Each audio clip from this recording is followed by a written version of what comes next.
If my circle is filled with other people that also do this because their life depends on it, then my inspiration probably stays in the correct place and I can keep my head where it needs to be, you know? And oftentimes I find I'm not in the right circle. I don't have that inspiration. It's just harder to motivate yourself. I'll do it, but it's just harder. You know? With or without owning a shop and like running a shop. Yeah. You just being an artist in itself, man, you have to have that self-motivation, grip onto that and not slip, man. It's easy for you to just 2 feet in instead of like, I'm a dip fully giving your all. Like we're married to that machine, man. I think that's exactly the problem that like a lot of the old cats are kind of talking about right now is it's so much less to do about TikTok. It's so much less about companies and being bought out. The pride in that's being violated is the thing. Right. I think it's still just less about that. And it's so much more about, am I surrounded by people that share my philosophy? Or am I surrounded by people that do this for money? Or am I surrounded by people that do this because it's the only way they know how to breathe? And at that point, that's where I'm at, you know? You can sit there and talk about how annoying the TikTok dances are and how annoying it is that, you know, a Nexus Vice Kingpin and they own Maybelline. And I think what you're really upset about though, is that it feels like that guy's not in it in the way that you are. So what is that way? And I think it's because you live, sleep, eat, breathe, bleed this. And that guy lives, sleep, eat, breathe, bleeds money.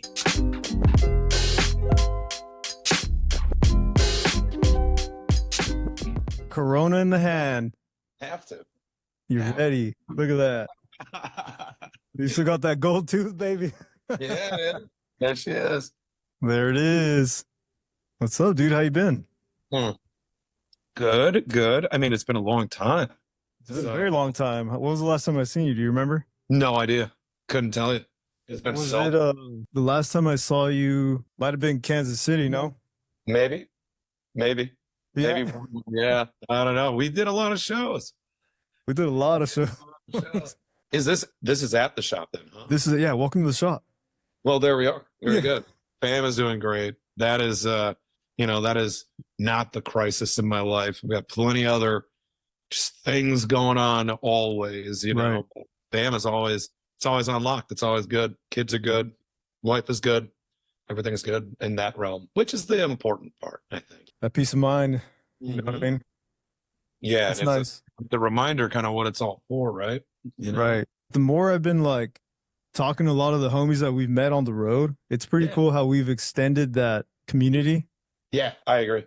Just to be able to do things like this. But I was mostly excited just to be able to like just sit down and finally have like a really hard chat with the homie and be like, the most times I've known you, even the times when we had like breakfast together at these like, you know, different states and stuff. It's like we've never even talked to like backgrounds and just like on grind mode or whatever. That's right. Yeah, always just locked in, and you know, we're about the goal, right? Was this been for forever, you know, provide for you and yours and all that. And so it's awesome when you get to meet people because of it, because usually everybody's there for about the same reason, right? Similar reasons, you know. Yeah. And that's just the cool power of tattooing. And you find friends that you never thought you ever would have, and a bajillion different corners of the earth. The capability to have that open invite, you know, and to see everybody grown. Yeah. From the last time that I seen you since the first time was like maybe what 2015, 2016 ish. Yeah, probably a decade ago. Yeah, exactly. A decade ago. But, you know, we're all in different, again, our mindset is we're in a different zone, like as far as locked in with what we have going on for the weekend. But welcome everybody back to Tattooing Out Loud. Today's guest, we have one of my longtime bros, Matt. Let everybody know where you're from, how long you've been tattooing, describe your style. Hi, I'm Matt Stolzenburg. I go by Matty Darkside on the internet. I've been tattooing now for about 17 years, somewhere in that range. I think my first professional job at a tattoo shop was probably 16 years ago, somewhere around there. And before that I was on a bunch of hood rat shit, so kind of hard to say. I don't know how you judge exactly, but for a long time at this point. I'm from Milwaukee, Wisconsin. To Milwaukee, Wisconsin in the house. Okay, dude. Yeah. I own a Black Dawn tattoo here in Black Dawn. Heck yeah.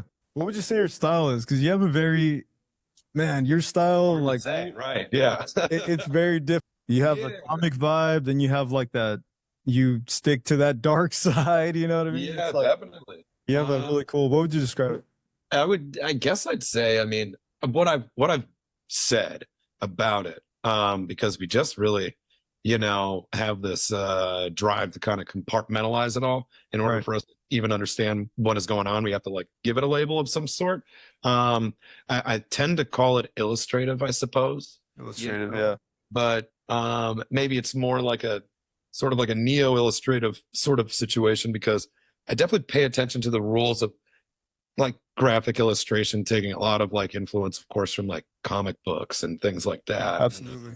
A lot of inspiration in that realm. But then also, I'm super inspired by all sorts of different styles. So there's like a lot of different application techniques that'll happen. Sometimes I'm a little bit softer, a little bit more realistic, right? But there's a lot of stippling, and there's, a lot of times there's heavy black. So I'd kind of just draw a lot of inspiration from a bunch of things, and it turns into this soup. People like it. That I don't know that they ever really understand it. I don't know that I do quite yet, but it's just evolving, and it's just, I'm really just influenced by every last corner of tattooing, I think. Yeah, I was curious because you definitely seen a lot of your art. You definitely see a lot of the influence of like the comic style, especially when you're like dabbling with like, the Spawn illustrations. But then you like adding our nerd twist. So you get like the Lord of the Rings in there. You get, and that when I started seeing a lot of the Lord of the Rings flash, I was like, man, you hand draw a lot of that, and you like paint. It's not like digital. A lot of your art is all like I seen you do flash. Like I saw you spit shading and all that, and watercolors. That's what like you're very craft in that end, right? Yeah. And before that, like a lot of like before I got into tattooing, I was messing around a whole bunch with like oil painting.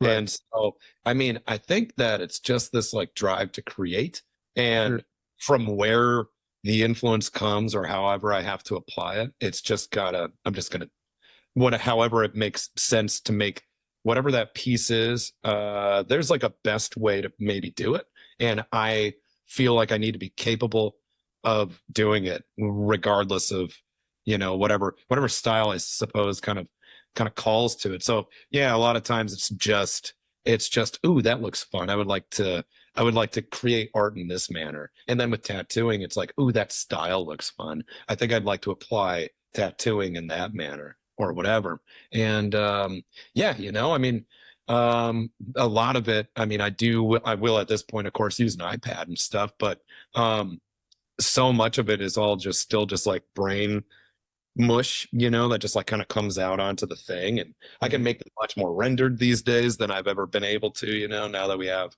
that kind of a tool at our disposal. Right. Yeah. It just lends itself again to just like, oh, it's another media, another form, another medium to create art in. Yeah, I'll try that. You had art before you started tattooing. You were already like messing with art, right? Like you had that artist background, and that was oil painting. What else did you dabble with? Did you do like graffiti or any of that? No, actually, which is interesting because like so much of our homies, right? Absolutely. We're all like we're writers, we're way into graph and all that shit. And I never ever did. The colors, when I see your art, your color style and the way you compose a lot of the combos, it looks very graph inspired. It looks very like you could see that on the side of a train, like, I mean, you got these crazy neons, right? Like you've used these wild greens that you don't usually see other than when you see this wild style piece. And then I look at your, like some of your paintings, I'm like, dude, looks like your background is graphed mixed with, because I mean, obviously where you grew up, I was curious what was like your surrounding, this whole transitional period of going from, like you said, the young hoodlum days to like finding the spot, finding your place and running like this outcasted life versus like, okay, where's my home? I can tell you, these days I feel closer, to whatever that is, to whatever home is, but I still feel like, I don't know, a lot of times I still feel like I'm flailing, like I'm still just trying to figure it out, Right. And I think it's in that search, I think what people see in my portfolio for example, is somebody really exploring that journey, still trying to figure out where he belongs and where I'm going and what my art needs to do and, how exactly is the best way to create and all of that. And, especially with the color palettes and stuff I use, I think, again, it's just taking influence from things that I maybe never even dabbled in, but like, Right. yeah, whatever. A lot of the great ones have been Basquiat and Banksy and all of that has all still been influences for me, even though I don't, and never have really graffitied or anything, So, I mean, all of it is just like, how much content can I put in order to like, whatever. And I think that's, it's still just kind of lends itself to that sort of style of art, whatever I'm doing. I don't know. And I guess also to have like branded your style, right? It's kind of hard for a lot of people to just say this is, you hear it from time to time where somebody can mention like, oh, Matt's style. But it's like, well, okay, well, how did he brand that to be a style? Like, how did he find that? How would you, right. What was your development to say like, this is what I'm into. And now I'm going to like, how did you find that style? Like, how would you say like, yeah, I think a lot of it really just kind of came down to, the imagery has always kind of stayed the same, right? That's always been stuff that I've gravitated towards. So a lot of my influences would be, however it was applied, it was that imagery, like kind of spookier, darker imagery. That's just kind of the stuff that spoke to me and still does. Yeah, I think that the style kind of arrives when I've kind of been doing this thing and trying to find the best way to do it and maturing this imagery for a super long time. And that's really kind of it. I think at the end of the day, I just ended up having enough of me making these attempts that it ended up being, oh, now that's what he does, like you could definitely, I think a lot of times comparatively tell my stuff versus somebody else's. I've had instances where that just like, it just bites me in the ass actually. And sometimes I really wish that it did just fit better into like a bracket. You're obviously putting that applied self-pressure. Yeah. Oh, right? I mean, now you have this crazy expectancy of like you've been trying to push as far as your like the competitive, because you by all means, it's not like you aren't like some, I guess, self-absorbed kind of like, very so like trying to prove a point, or like you can get competitive, but I feel like you're just doing it with yourself. That's what I've noticed. Like whenever you say, oh, I'm going to go enter this, I'm going to go enter that. At all these conventions, we're both like, what are you going to enter? Like, you know what I mean? It's like, exactly. I can tell. Yeah. I can tell that it's like kind of you're competing with yourself, literally, that, you've heard that saying, right? It's like the only competition should be yourself, whatever. But then you're also trying to push it and into that aspect where every convention, every day I'm going to enter something, and it's not even for, no, it's like it's just for my own self. Like I just want to push it, right? Yeah, you have to find that like self-motivation. I do think that's an excellent point. I do think that's like a good way to do it, because then, like you said, it's you're just really in competition with yourself, right? And it's kind of sometimes a better way, especially just coming from where we came from. I mean, it was hustle city, dude. It was like, I wanted to ask you, like, what was your first exposure to the tattooing scene? I'm going to indulge in this life head first. Like, let's get into it. Well, I grew up in Milwaukee. I grew up on the north side of Milwaukee, which is like a pretty traditionally, kind of troubled area, I suppose. Yeah, I think from very early on, I just knew I was never going to have a job, like a real job, I spent a lot of those like very early formative years, I don't know, just kind of in rebellion to my parents who I hated, and my upbringing, which I hated. And so in opposition to that, it was very much like it turned me straight into, into an artist. I think it turned me into like a person who was trying to do too much, just like always, and like too philosophical about shit and whatever. And so even when it was things like, I'm getting into like maybe this like really not great sort of, I'm selling the wrong kind of stuff, sure. I'm like growing up. Allegedly. Allegedly. Yeah. It's because I think all of that is just like in opposition to like the 9 to 5 and in opposition to this thing that was my parents and, you know, all of this. And so I knew just like even back then, like quite young, there's got to be a way for me to like every day I'm doing this and I'm like standing 10 toes on this thing that I like, that I am about, and I'm going to make money doing it somehow, you know?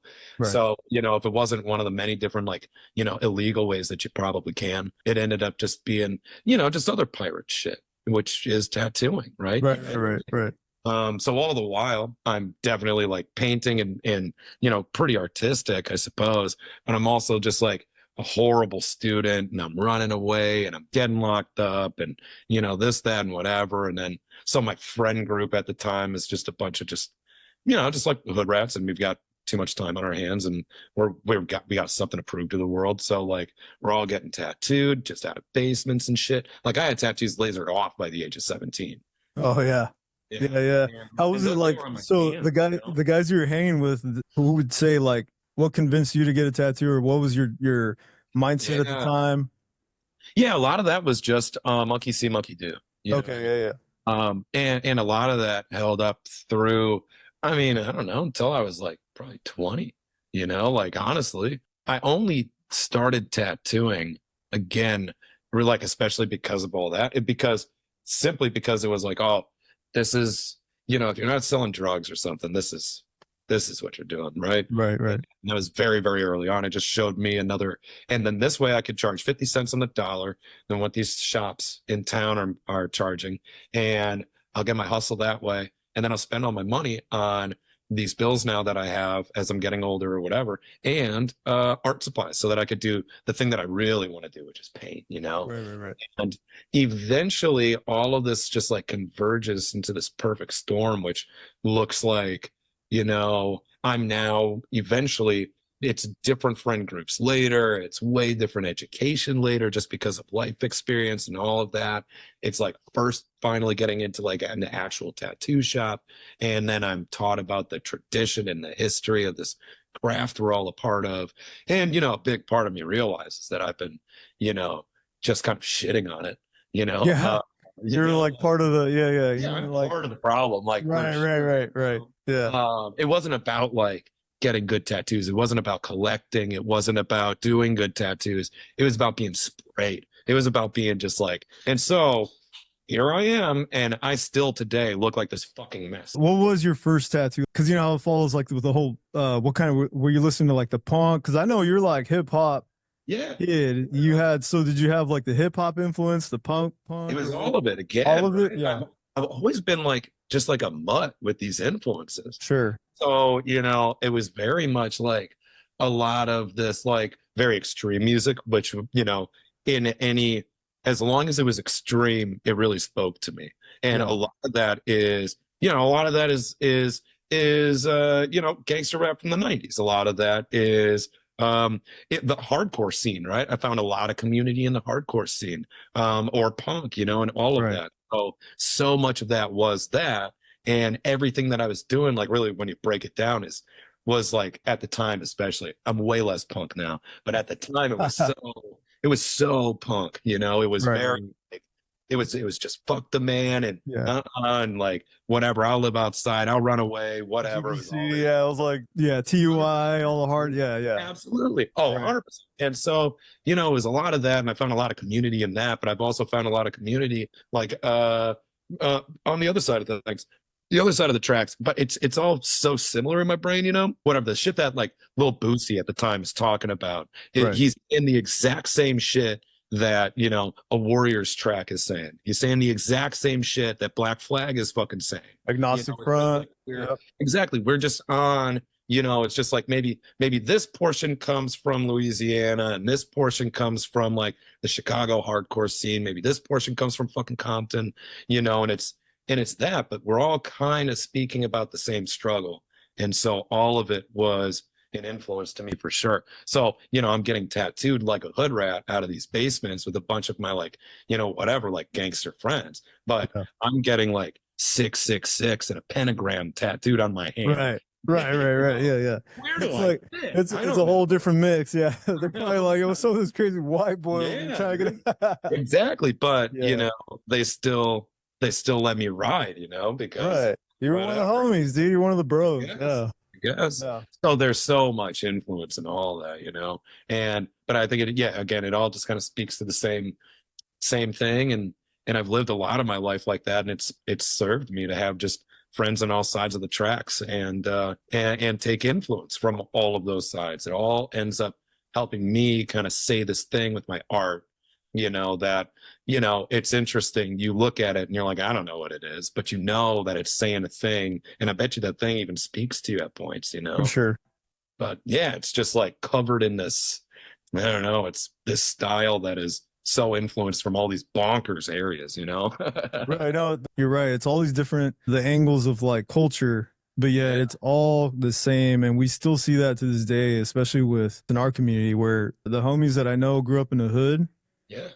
and they're trying to like, step away from that to go into actually make a difference or prove in a sense, not even what they didn't want to prove anything to no one, but they just wanted to feel like that self accomplishment and to know that it's like they can flip the script or they can turn over and be like, no, actually, the best proof is the turnout of that success. That's like the greatest reward, right? It's certain. Yeah, exactly. That proves it. That proves its For point. sure.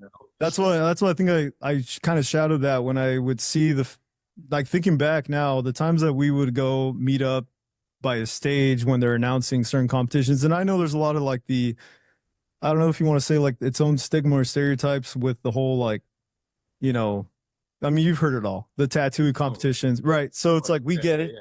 And I've had the same conversation with like multiple artists, but I'm like, you know what? A lot of the times you're kind of like tunnel vision, drowning everybody out just to be like, I just want to put it up there. That's my addiction. That's my drive is to put my tattoo out there, what I just created. I'm not looking for no magazine write up. I just want to get it up there. And it's like you just want to cash that out. I noticed that for myself, and I'm sure you do too. But like, I work so much better if there's like a goal that I'm chasing. It's really just like finding this purpose. Competitions at the time, especially early on for young tattooers, For sure. just hitting the circuit and all of that. I think it can be extremely healthy things. I think that I've explored it myself and was like, okay, well, yeah, even though I know I've got to make like a bunch of money today, if I put all my focus into this tattoo right here and I just crush it, maybe I do the best tattoo in this category. And also I've still been able to hustle and make all this money and whatever, get home and pay my bills and whatever. But I've done something with my art, with my thing. Like it's just putting all of that stuff up on the table and, whatever. And so I remember in the very beginning, like doing shows and stuff.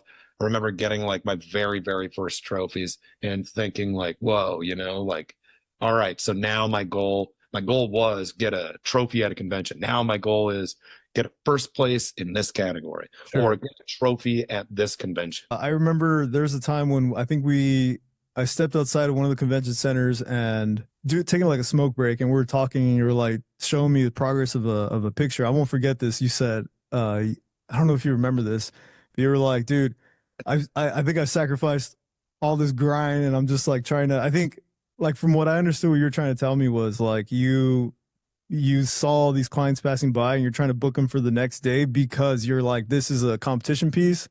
And you're like, I already kind of grinded. I already made, now I'm out here just to be like, you're sacrificing the turnover of like that, of like getting all these people to sit in the booth because you're like, no, man, this is going to be all day. I even gave this guy a good deal because I need to enter in this. And I was just like, dude, that's exactly what I'm doing. Like, Yeah. And, especially early on, if I could get it like that, where like I made my weekend, but also I could really get some some killer tattoos out there.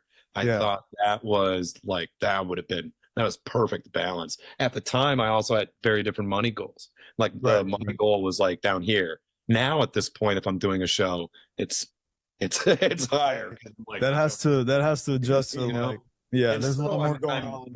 Yeah, I'm way less interested in in competitions and stuff at this point, you know, for the last, you know, many years. But that's big.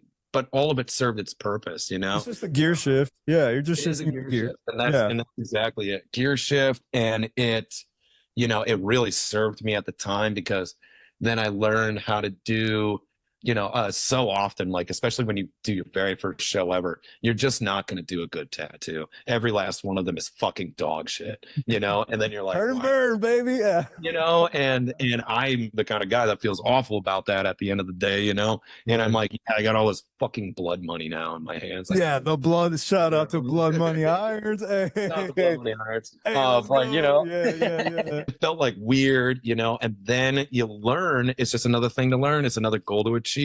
You learn how to like, all right, well, maybe my Friday, since it's a slow day, I'm going to book this one thing. And it's going to be just like real killer. I'll put that thing in competitions all weekend. And then Saturday, it's just tattooing front to back. Sunday, it's just tattooing front to back and then driving home right after, you know? Because I got to get back home. I remember that. I remember the shows where you'd be like loaded up your truck, the trunk of your whip. And then it's like on to the next one. Which one are you doing next? Which one are you? Yeah. Dude, I was hitting it hard. Like in the beginning, like when I was traveling with like Dell and you and like Dell, dude, Benny, That was- shout out to the yeah, boys, man. That's right, Oh, dude. man, That was a good. But it was also just like we were like super learning. And the very first TACCon that I ever did was Chicago, Rosemont. And it was back when it was still in the hotel. Yeah. And this is before it was like in the big convention center that it's in now. It was many, many years ago. It's probably 10, 12 years ago at this point, you know, 11 years ago or something. And me and Dell had never even met each other. And we were just like internet friends. And then we met up in Chicago and we were like, we're doing this con together. And then we did. And it was such an awesome experience. Yeah. And then I remember that year I did like a handful more. And then it was the year after that where I was like, how many tattoo conventions can I do in a year? And then I think there was like 3 years in a row where I did. It was fairly early on, you know, maybe 7, 8 years ago in it.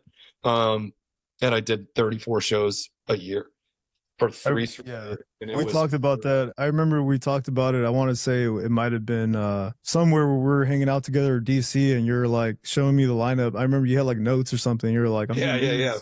You're like, I'm doing these. And I'm like, that's crazy. You're just like rolling out that the Tatso bed that turns into a dolly.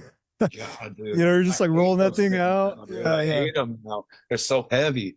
But yeah, I use the shit out of that shit, dude. Dude, it's crazy to reminisce on all that, man. It's a fun time. That was like the peak of like writing that hard and just trying to like get those under your belt. Yeah. But I was, you know, I just felt like I had so much more drive because the goal at that point then was just like really explore this. You know? Right. And now, you know, at this point I've been doing conventions for, you know, at least 10 years. And it's like, well, okay. Well, I get it now. Like I see, you know, and now it's really just about kind of whittling it all down to the amount of traveling that I want to do in a year based on, is that place really cool? Is that convention really prestigious? You know, like what tattooers do I want to work around? And because now I got the clients everywhere because of those like earlier forms. For I just Yep. rushed it. So now whatever state I got a client or two in there. Yeah. So it doesn't matter the show, but now it's like, I guess it's just about being a little bit more picky at this point. And, you know, the goal just changed. The purpose of doing it just changed. And so that's kind of where it is presently, you know. Yeah. Whatever. So I think when you first got like your exposure, right, you also were kind of like secluding yourself away from this norm of the household. Like you're just like, I'm going to take my own path. I'm going to strive this way. And like, you had to decide this lifestyle that I'm kind of, you know, dipping my toes in. I'm just going to dive in it, but it might be taboo to the family, or it might be like they have obviously their opinions and they have their friction or turmoil that might shoot that down, you know, shoot that dream down. So it's like, what were you trying to find like this? I don't want to say like this, like the calling or this family, but in a sense, when you turn to the streets, it's because it's like something that you're missing. You're kind of compensating, or you see this acceptance, right? Is that kind of what was going on within that time when? There's no way that it was like conscious, you know, right?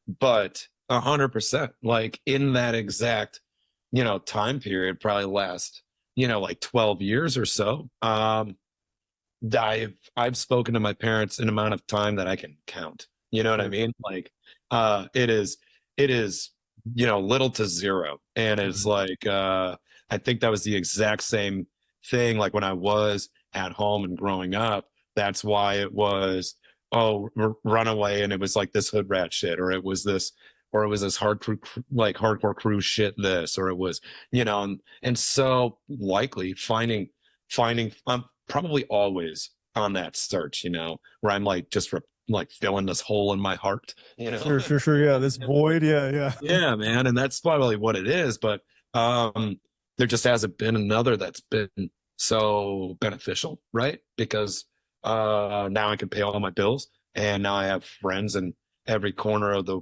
world. And it's like, I don't know, these are all new people that I kill and die for. What do you think? I'm sure you guys have had this conversation, but like, what do you think they expected for you or from you? Like, what do they want you to, like, what do they choose for your life to be, in a sense? Like, did they ever tell? Because I've been there. You know what I'm saying? So I've been there. I know like what they kind of wanted for me, right? And it's like, and I was like, I mean, I heard from my dad telling me like, don't quit your day job. But like, it's like, but no, spending like my check was just turning over, trying to get like getting educated of like what a real machine is, right? And it's like versus like, being that part of the problem, like your tools, and them just kind of seeing like, wait, doesn't look like a hobby anymore. This guy's like starting to like, now it's like, so it's like, what did they, I guess, how did that go down? I don't know exactly what they expected, but I can tell you it was, it was a very religious upbringing, like very religious, which of course I think, if you look for 5 seconds at my portfolio, you see that dark side. I'm still a little fucked up about it,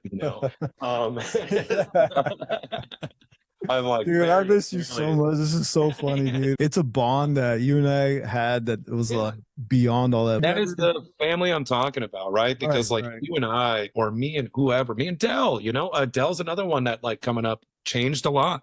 He's a different guy today than he was back then. And there's 0% chance you and me, or me and him, or you and him, or there's 0% chance all of us sit down and on every single subject we agree. But I don't feel like you guys throw me out. We don't agree, right?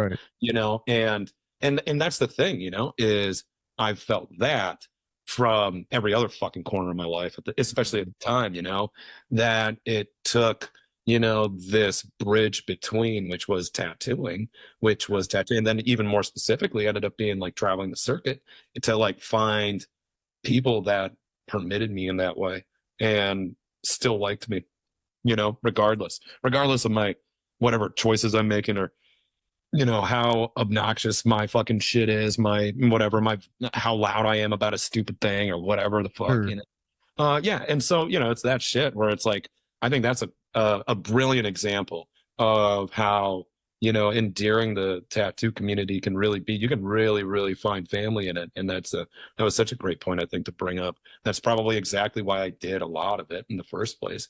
And so now at this point, as I'm a few steps away from that guy that I was like coming up in it, I can really dive down and get way more interpersonal about it all. And I have these other sets of goals now, and maybe I don't need to have 230 friends. I don't need any of these people anymore. We're grown, man. Like, you're grown as a person, as an artist. Like, if you haven't, I feel like if you've been stuck or stagnant and feel like this plateau life, that would be back to yourself choosing to be that way. Because I think so. Turning around, seeing everybody, man, like that's exactly, like, I would say is a perfect example of the growth of a tangible growth. We've had this real like hard suppression or anchors in our lives. I had a conversation with one of the clients the other day, and I told them that in a social setting, you realize as an artist, like chameleons, right? Like universally plug into something. And you find out that something that we do is that we're able to like talk to all sides of, or all walks of life that we've dealt with. I was curious, like how you had that mouthpiece, what did you do before tattooing, or did you go straight into that? Yeah, well, You never had a 9 to 5, right? It was not like yeah. Well, I mean, if you want, I got a handful of like really hilarious stories I can tell you. Let's get into it. Okay. So basically, timeline kind of goes. I run away. I come back. I'm 16 probably at this time. But a little bit before that, I've already been tattooed. I'm in the thick of it, right? I'm a teenage boy. I'm in the thick of it. Nothing is as extreme, ever again.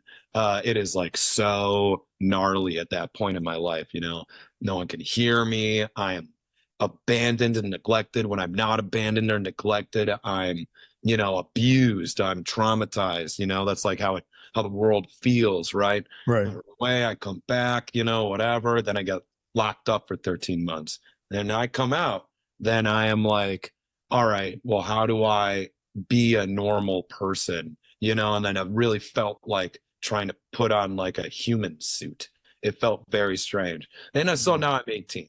And so I'm like, I work at a fucking Goodwill, I think. And that's, gives me at least like customer service, maybe ability or something like that. And then very quickly after that, I get an apartment or whatever. And then I quit that job completely. And I'm approached on the street in downtown Waukesha. This is hilarious. Young 18-year-old boy. I don't know nothing about nothing. You know what I mean? Aside from like the wrong way to do everything. And some random guy who we'll call him Crackhead Billy. Okay. Shout out wherever you are. Crackhead Billy. Maybe not. He probably really hates me at this point. That Bring is him on the line. Bring him. I'm kidding. That is the moniker that I've used for him explaining these stories past. But so from then, this guy comes up to me on the fucking road and he's like, just literally on the sidewalk, and he's like, hey, can you give me a ride to the north side of Milwaukee? I left my keys down there. I'll never forget it. And I was like, oh man, I don't know who the fuck you are, dude. No, of course not. Of course not. And then he goes, but what if I gave you a couple $100? Oh, I was like, oh shit, hop in, brother. Let's go. Yeah. And so then my job became driving him from Waukesha to the north side of Milwaukee, whatever, like shout out Clark Street and Buffum, and just picking what's the drive like? How long is that? Oh, it's from Waukesha, it's all freeway. It's like 20 minutes, 15 minutes. Okay. From there, probably 20 minutes closer. Didn't have a car. That's it. But evidently he had just like an infinite amount of money, at least an infinite amount of money to an 18-year-old, And I was right. Shit, right. So this goes on, right? And so I am just this driver now for this guy. And this is my job. I have quit my job. I do not work at Goodwill anymore. I just drive this guy to the north side so he can just buy rock. That's it. And, whatever. It's not even like nothing even more nefarious than that. I'm just like, he's not even selling it, nothing like that. So eventually, we start like, whatever, allegedly like selling a bunch of his like scripts because he's on like disability, so he gets like oxys and shit. And how would you like to be my personal driver? Yeah, right. This is like this. Yeah, this is like this is like some like it's like Kingpin. Yeah. It's a bum dude, but he's like trying to play the. He's about to put you on, bro. Dude. So he put me on though, and that's exactly it. And so like respect, whatever. And so this whole thing is like a bajillion trips like that. It's whatever. We're running out of money at points, and I need to get mine. So he's like, I can only pay you this, and I'm like, I guess I can't give you a fucking ride. Yeah. And it'll be shit like, all right, well then why don't you drive me all the way up to Michigan? Like if you go far enough north in Wisconsin, you're just in. We'll just drive up there. We'll sell all these perks, and we could sell them for $1 a milligram up there, and then you can have half of this money, whatever. And I'm like, okay, so do that and fucking sleep in the car and he just does his fucking shit, you know, this woo fucking like, out there prospecting. Talk to the locals and just like sell shit out of a prescription bottle. And I'm just like, money me. Yeah.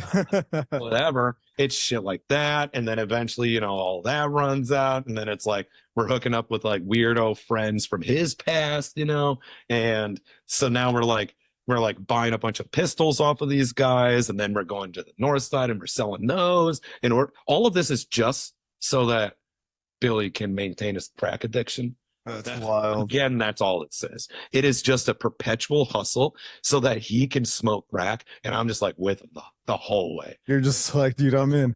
That's fun. I'm in. I mean, we meet a lot of funny characters. There's a lot of stories about all that. But the long and short of it is eventually, you know, and it's not even the most awful thing that I've ever done, but it was pretty shitty. Eventually, like I'm just so sick of this life by this point, you know? Yeah. Like, really got to figure out my shit.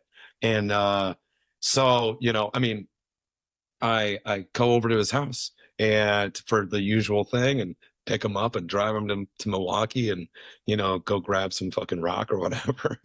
This motherfucker would smoke 100% of all of his rock on the ride back.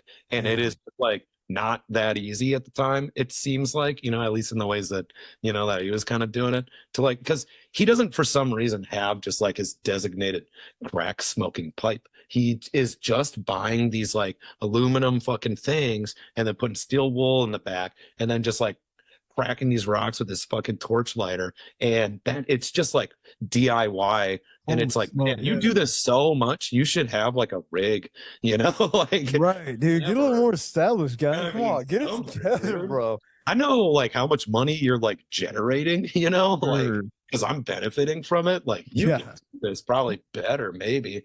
But anyways, so go over to his house. And we live like a 10-minute drive from each other, probably. Pick him up to like go do our normal thing. I'm feeling it. You know, this day I'm just like, man, fuck this. I hate this so much. This sucks.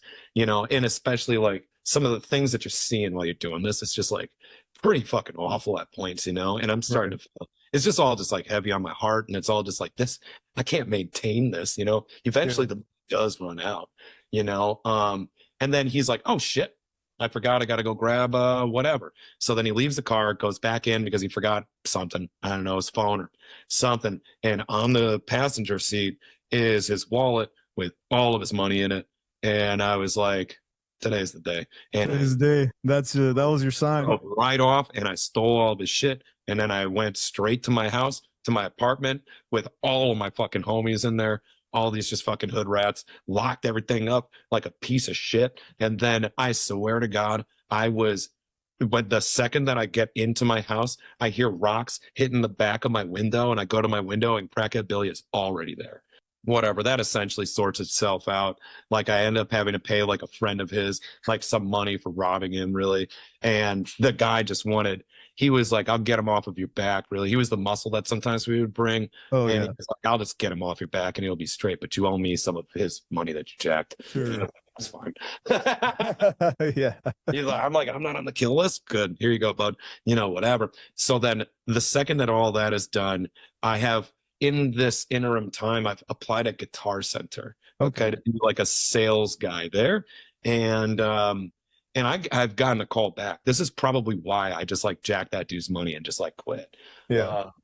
So, you know, it's like that day or a few days later, or whatever that timeline looks like, very close to it. I go to Guitar Center and I'm like trying to sell guitars and I blast through this interview. I crush it. Now we're starting my first day there. And did you know guitars? Did you know like yeah, I was like into music. I learned so much while I was there.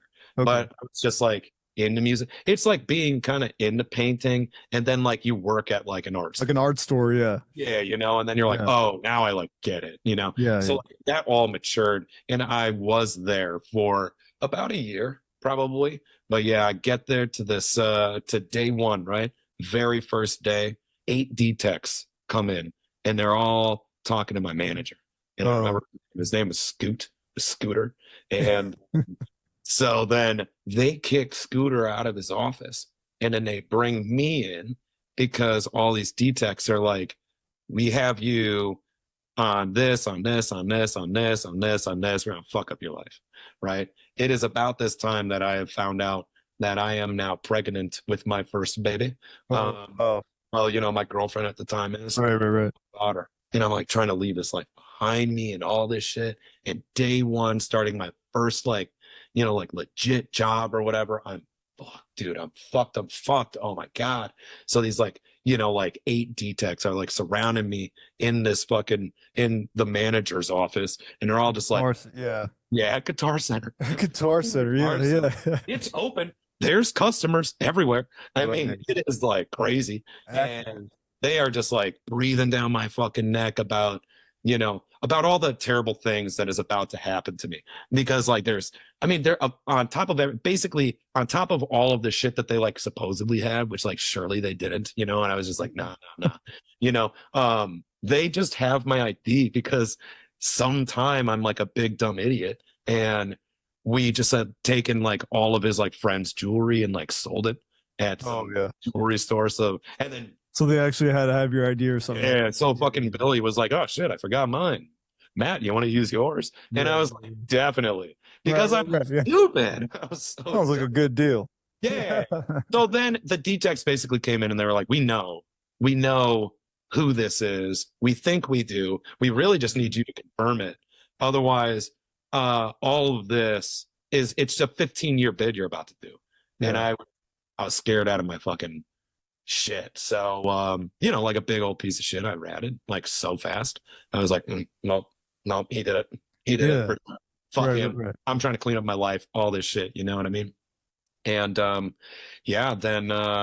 whatever, I never heard anything else about it really till one day he called me a few years later and it was fine. It was fine because he got a bunch knocked off, and it wasn't anything too terrible or whatever, but all of that was just good, leaving this life behind, So I'm at Guitar Center for a year or two. I make a bunch of money there. I put down money on a house. I got this legit girlfriend now, I got a baby and it's about 2008, Okay. And then I take my family's money, the last little bit that we have, and I pay this guy basically to give me an apprenticeship, and he fires me in 6 months, and then my wife divorces me, and then I start tattooing out of the house again. And how did you find it? Yeah. How did you find this shop? How did you did he come into the Guitar Center or something or? No. So I quit the Guitar Center, and because now I'm just tattooing out of my house. And so I was working at Guitar Center and I was tattooing out of my house. And then I quit there, whatever. And again, in probably 2008. So from 06 to '08 is where I was just doing some tats for my friends here and there. And it's a lot of just hood rats that I grew up with that didn't care. So I'm just doing that. And, and then eventually I was like, I'm going to get legit. Again, I'm going to get legit. Right. So then I'm getting tattooed then for one of the first times ever, actually, really, consistently just at a shop on the east side of Milwaukee. And I feel like we have a rapport enough. So then I I just kind of drop it to him and I'm like, well, what's that all about? And then he was like, sure, you just got to pay me whatever, $4,000 and then I'll teach you how to tattoo. And there you go. And the rest of it'll be history. And I'm like, all right, cool. So that's all it costs. And that's all it is. And then I talked to my wife at the time about it and she's like, all right, yeah, let's go. And then I did the thing and you were only there for 6 months? Yeah, so fast. And so I got hired. I think so. Me and my friend Ben were talking about this the other night. I think I got hired at the very end of '09. And then I lasted into very little bit into 2010. And that was all that was. And then it was just straight back to the basement. But now I don't have Guitar Center. Now I don't have a wife. Now it's just me and my baby and just doing tats out of the basement for the next couple of years. I think I get hired at my next legit actual job somewhere towards the end of 2010, probably somewhere there. And then, then really it all takes off. That's really the entrance into tattooing that I kind of needed, you know, because still up until that point, I don't really grasp that I'm part of a tradition. I don't really grasp that this is a craft that you can own.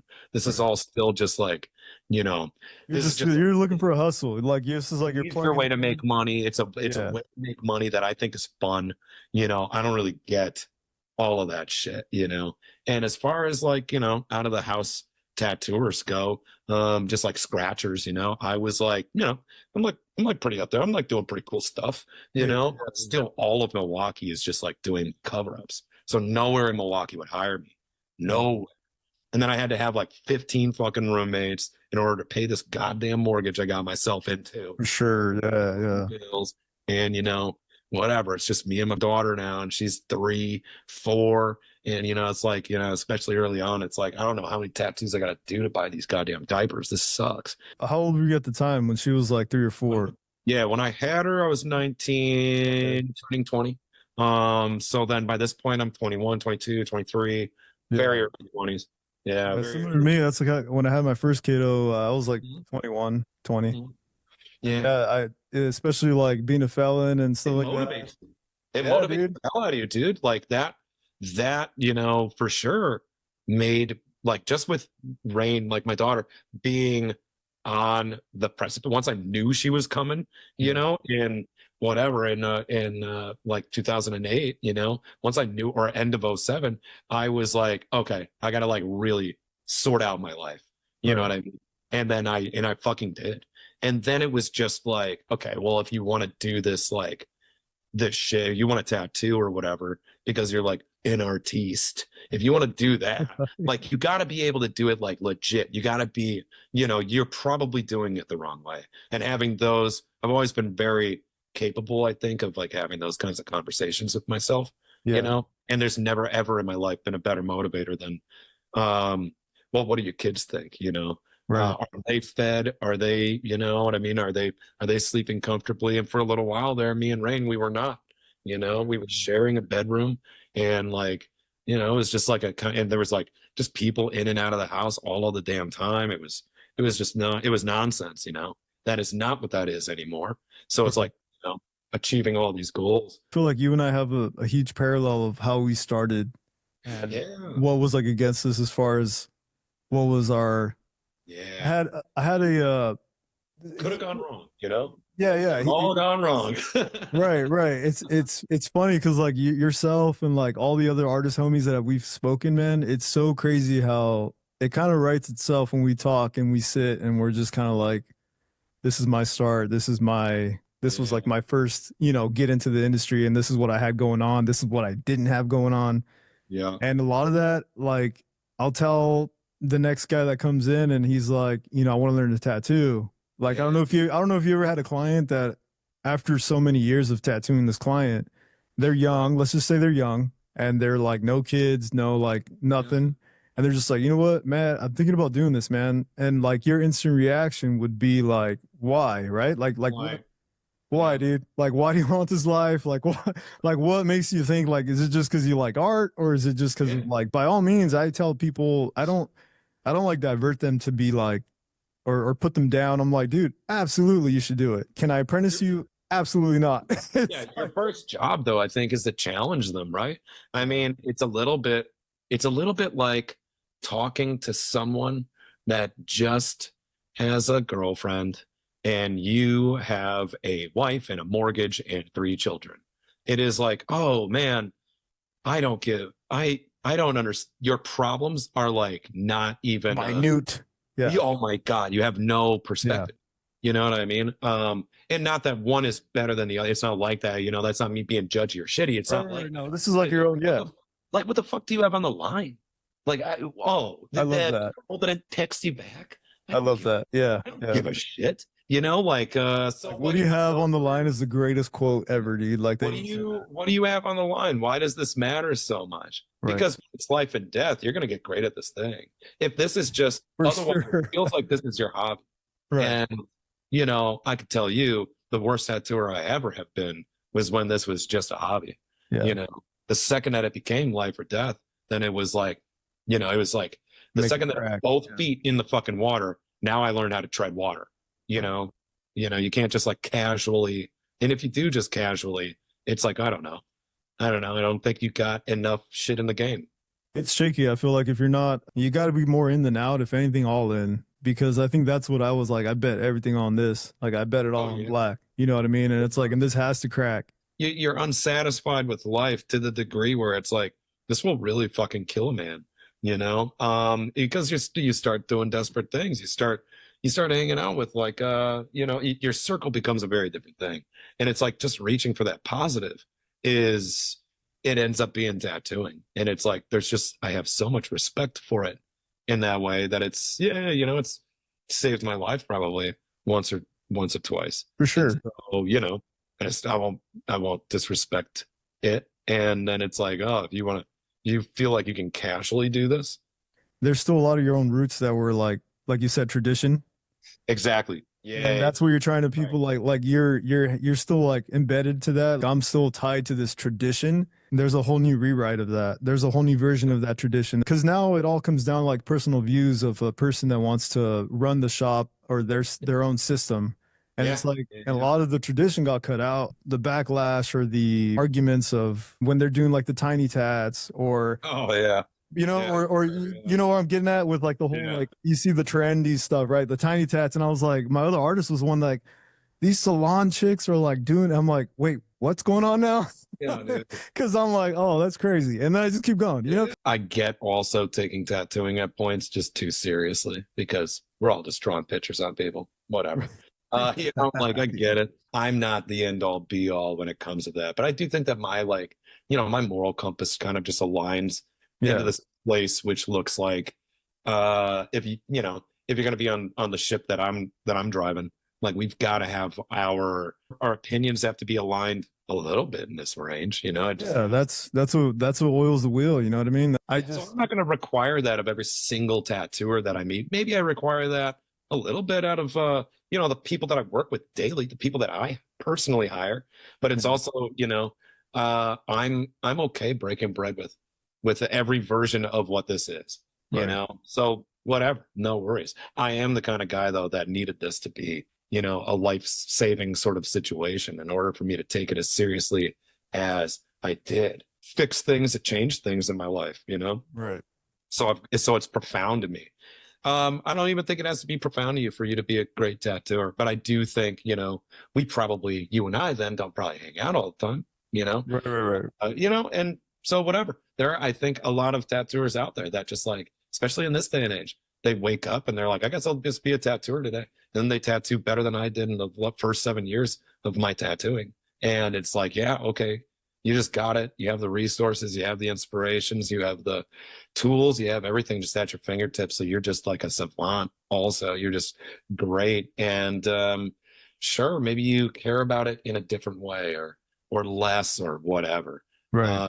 And maybe that's okay. But Industry inks have been around for a while, and recently they expanded their pigment range. Everything from your primary colors, opaque grays, brand new anime skin tone, bright neon fluorescent tones, gray wash set, and black lining ink. If you haven't yet tried out this high quality pigment, head on over to industryinks.com. And with your order, you can take advantage of a special promo code using OUTLOUD for an exclusive discount. Try out their new range for yourself, and thanks again for the partnered sponsorship. Yeah, when you're fighting this whole thing, like tattooing, like the life or death thing, alongside of the whole roots, like that's the upbringing in tattooing. Tattooing as an industry is like your family, right? This is my upbringing. Like tattooing taught me to do this. Tattooing taught me to do that. Staying true to this, and I'm gonna hold on to like it's a trade now. It's when it became like a heavier. It's been a trade, but I'm saying like when it was like more so an option for people to be like, this is an option for you to be a streamer.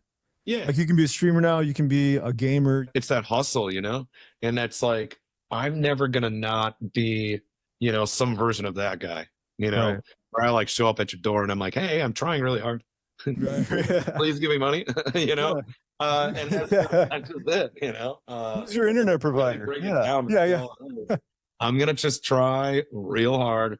And so maybe that translates to like 34 tattoo conventions a year. Maybe that translates to just like trying to like fit as many people in my house, and I can charge them rent, and then I'll do as many street tattoos as I can this week so I could buy some groceries. You know, I mean, it's that shit. And so, when you care about it in that way, I vibe with that the most. That's the energy I need to be surrounded by, for sure. Otherwise, I know me, I turn into just like a lazy piece of shit, and I'm worth absolutely, if I'm not seriously fucking on it, I'm worth nothing. It's easy to go to that lazy mode and like just kind of like procrastinate like a mother, right? Yeah, absolutely. Procrastinate and whatever, get lazy and all of that. It's very easy to do. I got to fight myself on that daily. So if my circle is filled with other people that also do this because their life depends on it, for sure, then my inspiration probably stays in the correct place, and I can keep my head where it needs to be, and oftentimes I find, I'm not in the right circle and I don't have that inspiration. It's just harder to motivate yourself. I'll do it, but it's just harder. With or without owning a shop and like running a shop. Yeah. You just being an artist in itself, man, you have to have that self-motivation, grip onto that and not slip, man. Cause like, it's easy for you to just 2 feet in instead of like, I'm a dip fully giving your all. Like we're married to that machine, man. I think that's exactly the problem that like a lot of the old cats are kind of talking about right now, is it's so much less to do about TikTok. It's so much less about companies and shit being bought out. Was wild when I started seeing a lot of the like these big dudes that are like corporations that are buying into like if we're thinking hustle wise, right? It's like, okay, let's just put stepping aside, but it does suck because we are like those little we are like that mom and pop tool shop in town, and here comes like there's a pride in that's being violated, is the thing, right?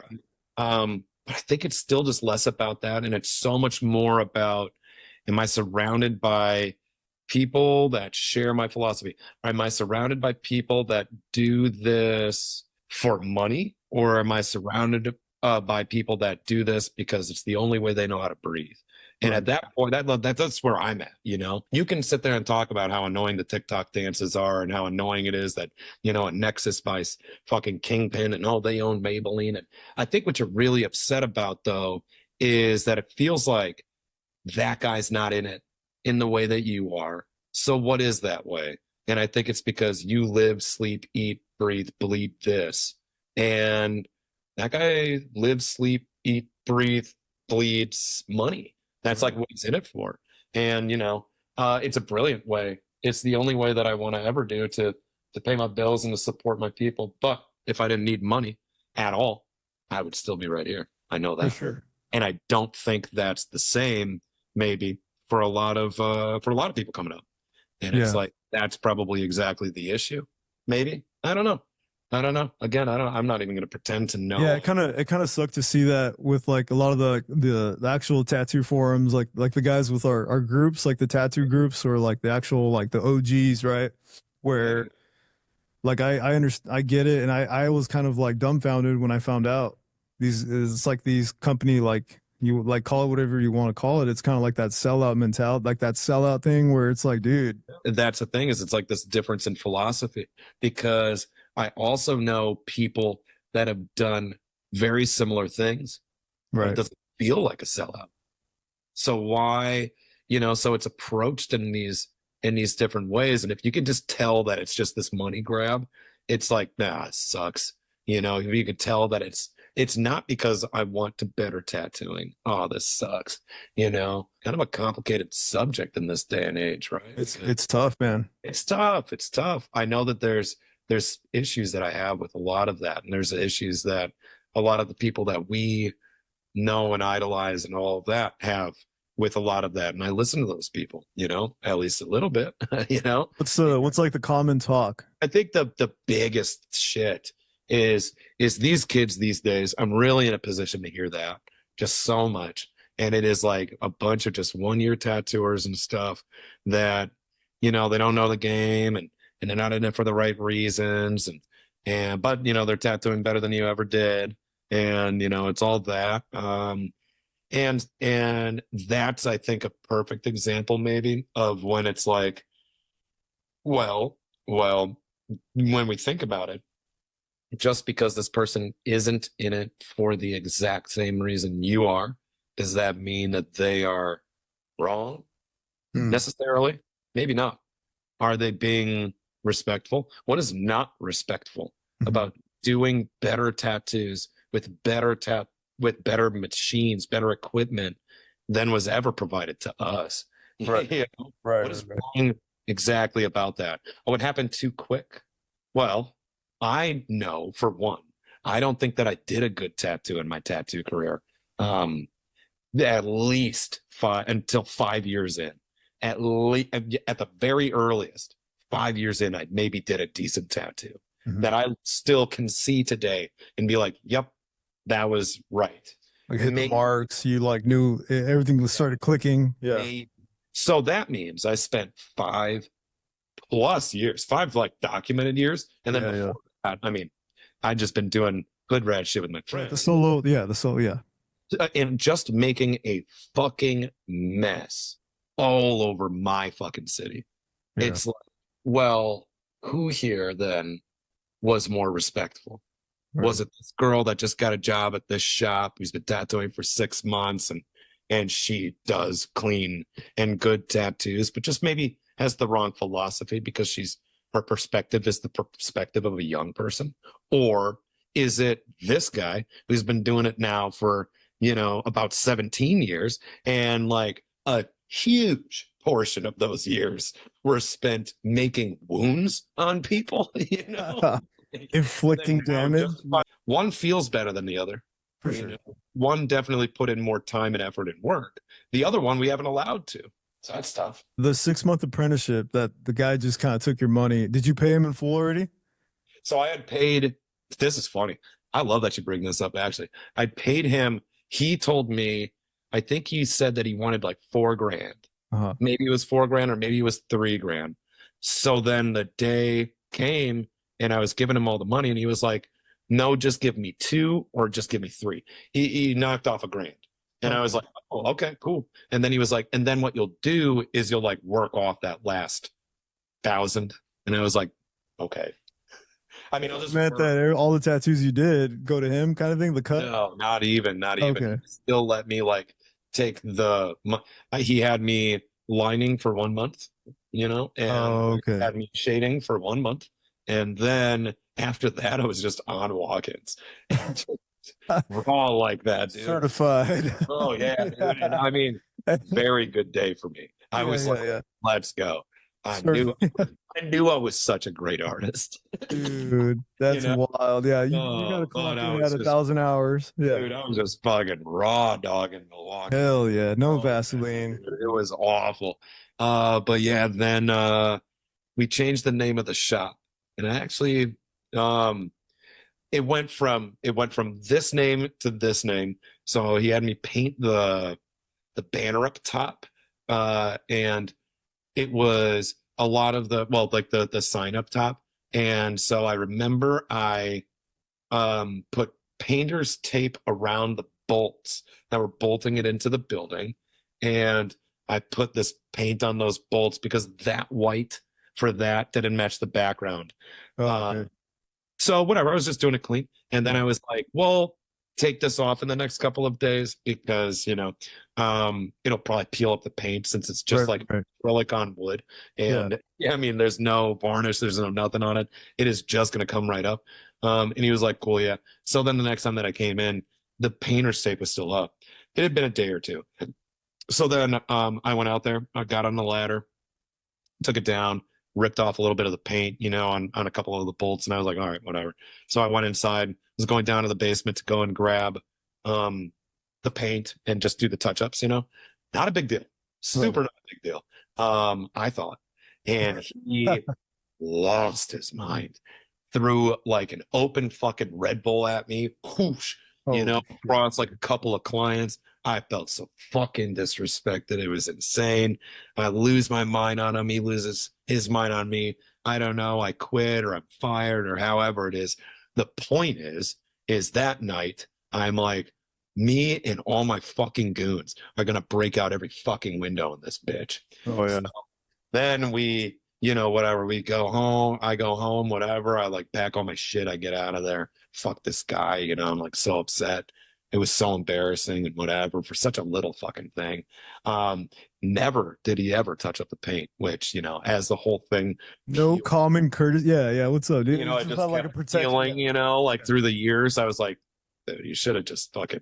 Yeah, you know, come on, guy. like, Yeah, come yeah. on. I was gonna do it. You should have hit him up. Like, yo, I got a touch up. Yeah. I go home, and then I immediately like get on the phone, and I'm like, boys, you know, Roll out. Yeah. roll out, dude. Yeah, So- yeah. Assemble. Yeah. Yeah, assemble. So I assembled the Avengers. Yeah, The for sure. Avengers, and we're about to blast out all this dude's windows, right? And so we get there and we like park up the block a little ways. We all got just like bricks and shit. And as we like walk up or whatever, he pulls out already like tequila drunk on his motorcycle, and he's like, "Hey, what y'all doing?" And I was like, "Oh shit!" Just like super red-handed. And then we all just are like taking our, we weren't doing something. Hey, what's up, dude? You know, like, very good to see you. Like, too Right. pleasant, you know? So then he brought me inside the shop with all of my fucking goons, which I thought was like a bold move on his part. Like, we could just beat the shit out of you right now, dude. Right. No one would know. But, you know, whatever. We didn't. And it wasn't like that. We were just like weirded out that it was Right. just so weird, so strange. This interaction was so strange. And he gave me a trash bag full of the steel tubes we've been using at the shop, all of the ones that like were like too damaged or like he didn't need anymore or whatever, and gave that to me. And then we drove home, and then I boiled them tubes on my stove, and I just went to town on Milwaukee, really, and never seen him since, which is so funny. That's So- crazy. Yeah. So it's weird because he like kind of gave you this little gift, parting Yeah. gift. Even though, yeah, sure, they're a little jagged. Sure, Yeah. the tips are a little chipped. You know, Yeah, it's all dude, right. but that's why you need more rubber bands. You File find it down. Yeah. You know, you file it find down the a one bit. Yeah. groove, you know, yeah, some of them were diamond tips. So as long as that needle was like this, you know, then it was just right in there, you know, it was fine. Every once in a while I cut a client with a tube, you know, Yeah. but you, All figure, right. you figure it out. But yeah, That's man, funny.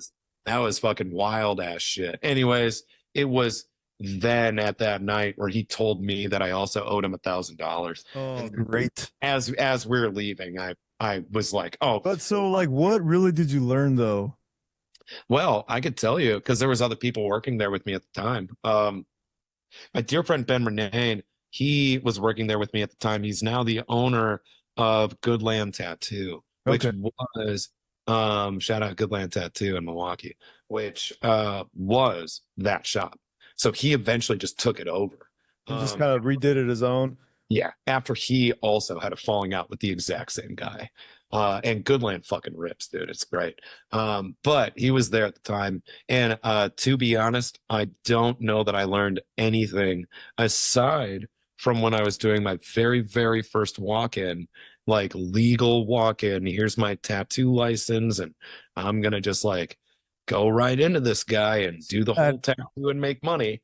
On Goodlands, so that sign they have outside, is that the sign you're talking about, dude? Wow. Yeah, so I'm looking at that right now. It is not that sign. No, but like that's like the it layout, is a right? sign that filled that exact same space. Yeah. Isn't that funny? It's exactly that. The facade is completely the same. That's Aside from now, it's a nice Goodland tattoo sign, you know? Oh, But yeah, the yeah, whole yeah. thing, you know, it's just the bolts that the painter's tape or whatever around it. That's Yeah, all. Redbeard, yeah. Yeah, that's right. Yeah. I don't know if you remember. You remember Redbeard? I remember Redbeard. Yeah, what's Yeah, up, that man? is- that is Dude, I gotta link up with him, man. Talk about it. Yeah, Yeah. Ben. Okay. You got to talk to Ben. Ben is a great time. Ben is a great Yeah. time. He'd be a great person to have on a podcast. And he'll tell you a lot of similar stories about this exact place. Me and him grew up tattooing at that shop specifically. I'm curious how that transition went and how it's doing. Oh, Like, His story is so much better. He actually did damage, and it's so funny. that's what's So up, dude. That's I didn't. I just got caught red-handed, and then we were like, no, we weren't doing anything, and it the was inside looks dope, dude. It looks like super classy, traditional. It is, yeah. It's exactly that. It's just like a classic walk-in shop, flash from the floor to the ceiling, as something to look at everywhere you go. They got a Scooby-Doo door, dude. Like it's a bookcase. And you open up the bookcase, it's a whole nother room. Oh, it's so sick. It's so sick, dude. Omar, you gotta come. How many in your area? Like, how many shops would you say are in that area? Yeah, the last that we, because I just built like a new location. So the last time that we were on there, I think it was something like 186 in Milwaukee. Whoa. Milwaukee, it's a bigger city than you think, or a bigger county than you think. So in the Milwaukee County area, it is, it's like nearing 200 or so. And a lot of that might just be like people tattooing out of their house, but like legally, they're pretty strict when you're opening a business, which I get. Right. I have no qualms with. Everything else, if you're just a person that tattoos or wants to tattoo, it just costs you $60. Yeah. And it is my opinion that it ought to cost you maybe that $60, sure. But they should probably require a bloodborne pathogen, certification. Yeah. I mean, they like hound us at like, dude, California is a nightmare for that shit too. Well, not even that. Like before we go to a lot of these conventions, like if you do any, they'll tell you like, hey, the so and so, we have yours, we have your other guys, but we don't have these guys accounted for. Like because all that's like, it's wild to see that out of state and a different location, they're very pushing that whole health department. Yeah, a lot of different states are. There are a lot of states where also I've experienced that it's like not. It's just like super not existent. Super like, it's like still outlaw, like Sturgis or something. Like you can exactly, yeah. I've done no BBP, no problem. No problem. Yeah. So I mean, if it were my opinion, I don't know that I want to make it too difficult. I don't think I need to make it doesn't need to generate more money or anything like the license shit. But like probably a bloodborne pathogen certification. Probably that, and even just do one of the easy ones. But if everybody's at least forced to take like, like a 30 question multiple choice, bloodborne pathogens. Of your knowledge of, Yeah. I mean, I think that everything it's going to be. So obviously we want to promote and part of like the industry, like that circulation too is like the safe, correct tattooing and like, more so like the safe tattooing is like one thing that in the shops, within the shops, it's like up to it's up to you really as an owner running it. It's like, make sure all my boys are like doing things safe and like, it's your name, it's your later down the line. Cause it is the reputation. It's all of that. It's difficult to like equip all these employees in a spot. This isn't like you mentioned Goodwill where you could just let go of the guy in the back running a forklift and be like, dude, we can't. We don't you know what I mean? Like, I definitely require everybody in my shop to have that, and that's all I can control. And maybe that is the best way to do it. But then it's like only certain people should be business owners then probably. So now it just makes it harder than for a small business because now then the certifications all fall on that guy. We've got to be able to trust that guy will hold the standard, so I don't know. That's a great question. And I don't know. The 6 months you were over there, it was a bust. Right. Yeah. And then from there, after you just like, wow, I'm just going to go back to what I know.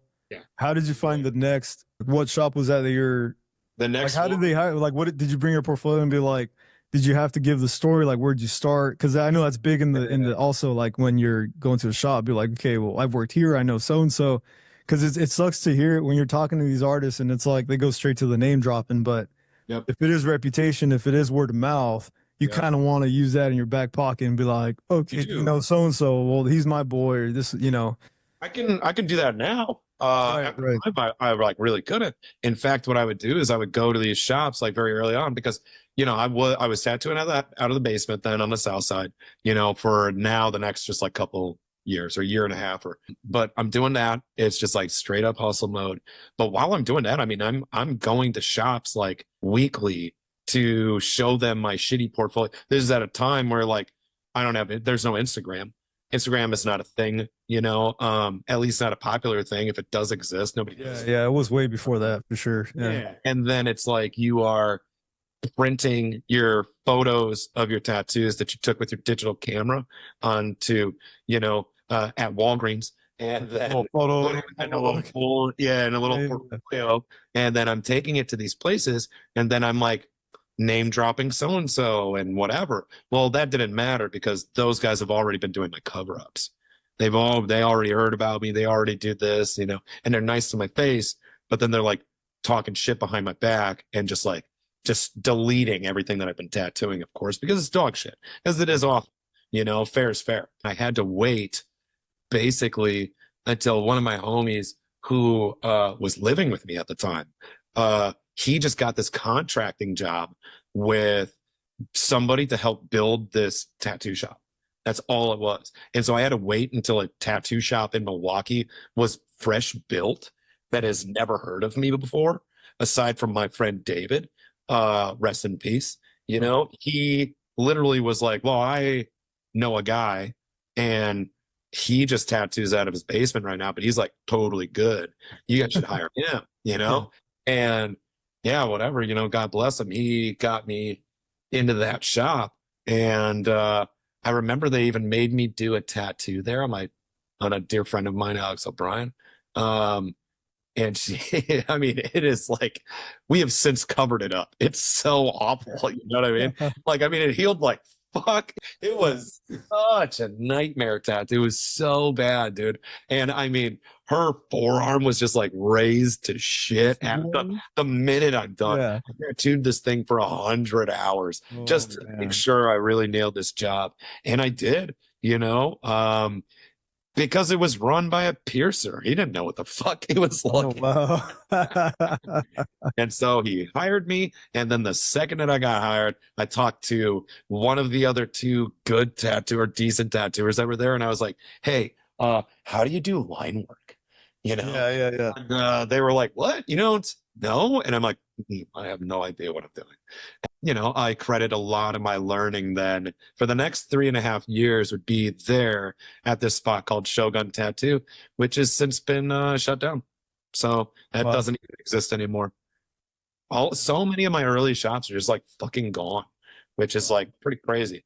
Like the buildings themselves still exist. They're either repurposed or they're a different tattoo shop, or they're just, they're just gone, which is really interesting. And that's where I remember at the very end of my tenure there, it was like a really great lineup at that shop at that point. It was tight. You're not going to know all these names, but as far as Milwaukee tattooing at the time, it was like pretty incredible. It was me, who's like really starting to find his way, because now I've been tattooing for about 5 years, right. And about 3 of them professionally or whatever. It was me, it was my friend Jacob Clapperich, it was Ben Murnane, it was Redbeard. Yeah, Redbeard. It was we would have like consistent guests with our friend Mark Meyer and Gifford Kaysen from Chicago. And I mean, like today, if you make that shop, that what it was, Isaac Bredauer, what it was today, if you make that shop in Milwaukee, I mean, it's a force, it felt like really being something like something to be proud of, but we all disbanded because we were like, man, fuck this joint and fuck this dude, and we were out, we kind of left in like a group. And so then me and Jacob, we went to Akara, and then Ben went to Sacred to work with Dan Pemble up in Marquette. And while doing that, that's when he was working out the deal with what was our old tattoo shop. Right, the old shop to get in there, yeah. Steve over there and Mark Meyer and, whatever these other homies that we had at Shogun. And that's kind of how it all panned out, And then for the next like 5 or 6 years, I worked at Akara, and, Goodland has now been open for 7 or 8 years, 8 years, I think now, and so it all kind of went that way. But before you opened this shop, where were you? 15 minutes up the road, really. Yeah. But you were like at the shop, like as far as like what shop were you working at, like? But when you decided like about like the whole like I'm gonna open a shop, like how did you start planning that?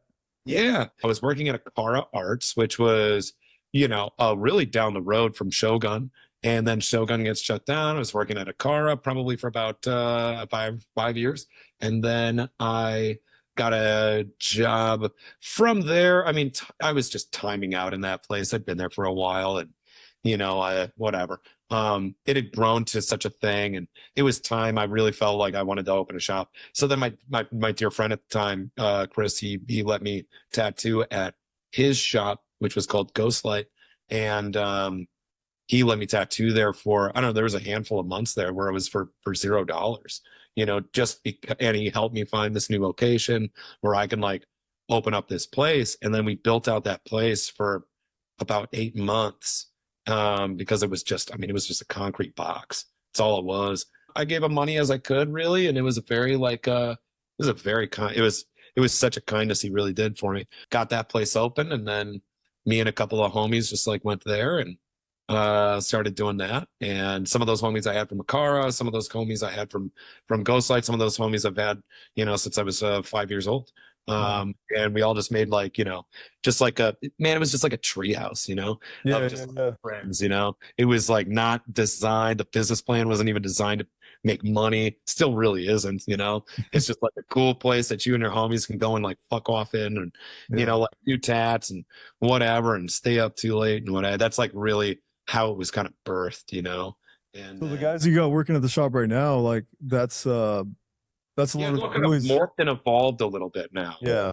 Because this is now year 4, going into next year, it'll be 5 years. Wow, that's dope, dude. It is not the original lineup, and it's not the original location. So things are a little different. What made you switch from like the old spots? Is it like a busy, like downtown area, open area, traffic?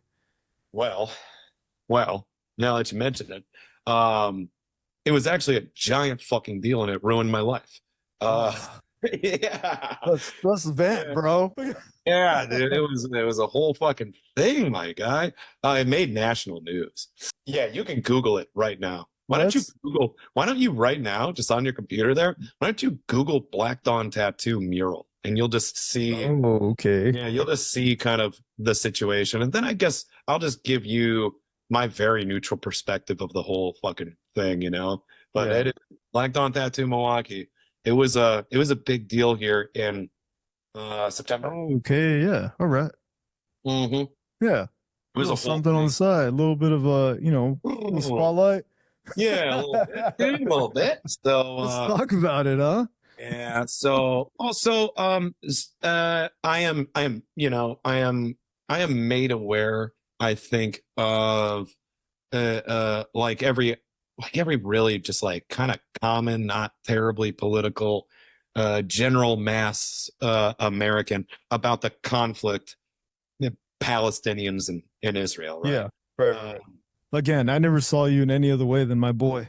Like, yeah, I mean, right. I don't know. You know what I mean? Yeah. And I've never even, I don't know. I'm not really standing on it. I think I do. The only thing I know about my position, I think, on any of that is just like, I think genocide is like super wrong. Right. So we shouldn't do that. And if that's what you guys are doing over there, stop it. I don't know. Yeah. Hey, also, cut it out. Middle East, it's very complicated. There's a lot of like, I don't know nothing. And I'm not going to pretend to be a political science major over here. I'm just not. So I do try and be on the right side of things. I know that. And my landlord is very Palestinian, and is very much like a, he's on the fucking ground about it. You know what I mean? And respect, like whatever you. Yeah. Stand by your belief. Like if that's what you promote, you're going to push. Yeah. The thing about it is simply we're in a very black neighborhood. Right. We're kind of in the hood a little bit, It's not as a lot of like white people come there to gentrify the place and to like be cool and like drink, with their friends and their homies up the road, but like they're not on the ground with them. All of our neighbors are people that are in a system that I know very fucking well. Yeah. Generational fucking poverty and all of this fucking shit. That is just kind of what the scene sort of looks like. So what ends up really speaking to this portion of the community, a whole fucking bunch, to a lot of us, of course, and and also we're just as like politically neutral about it. All of us are like, fuck yeah, but I mean, we're just like, trying to be like, whatever, chill about things. Is this Breonna Taylor mural goes up, And she was a lady that was shot, I think, in Louisville, I believe, by a bunch of cops who didn't know what they were doing. And just like, she was sleeping, it's a pretty crazy story. But there's this mural that gets put up about that, right? Really does bring the community together, especially during, this is like 2021 and shit. This is like the height of BLM. This is all that, So I guess that's over. I guess nobody cares about any of that anymore. Take that down, which felt, doesn't matter because it's not my building. And it's crazy how they straight up, dude, as soon as you search it, you click on the image, it says tattoo shop owners leave building, blame landlords, swastika mural. You got it. Yeah, you got it. So it's just like, that's how they put it. Yeah. That's like, like when you break it down very simply, that's what it is. It's a lot more like to give some grace to the situation. What happened really was that Isan, my property manager, decided that we've had this mural up for this many years. It is time to take it down. I'll probably even try and send this to her family, which we were all like, that's great. But it's time for us to like find another thing to stand behind. And one that is very dear to me is Palestine. And how they're being like just murked by Israel or however it goes, right? Yeah. Just not a political science major. He's doing what he definitely is convicted to do, right? Like he's living that. Like that's his home. 100%. Yeah. That's his fucking thing. Right. And who the fuck am I to tell him do not? I won't do that. And we talked on the phone about this eventually. You guys are renting from him. So he doesn't ever like, hey, water leak. But yeah, I'll come right over, or I'll send my. Yeah, he'll send like people over. He was a good but he doesn't come and check it out. And it was like that, maybe like once a year he would pop in. He was non-invasive, which is a great thing for a landlord to be. He was non-invasive. It wasn't like that. He wasn't like keeping tabs the whole time. He was willing to work with me on like money and stuff. Like the rent was great. It was 100% a business relationship that was excellent.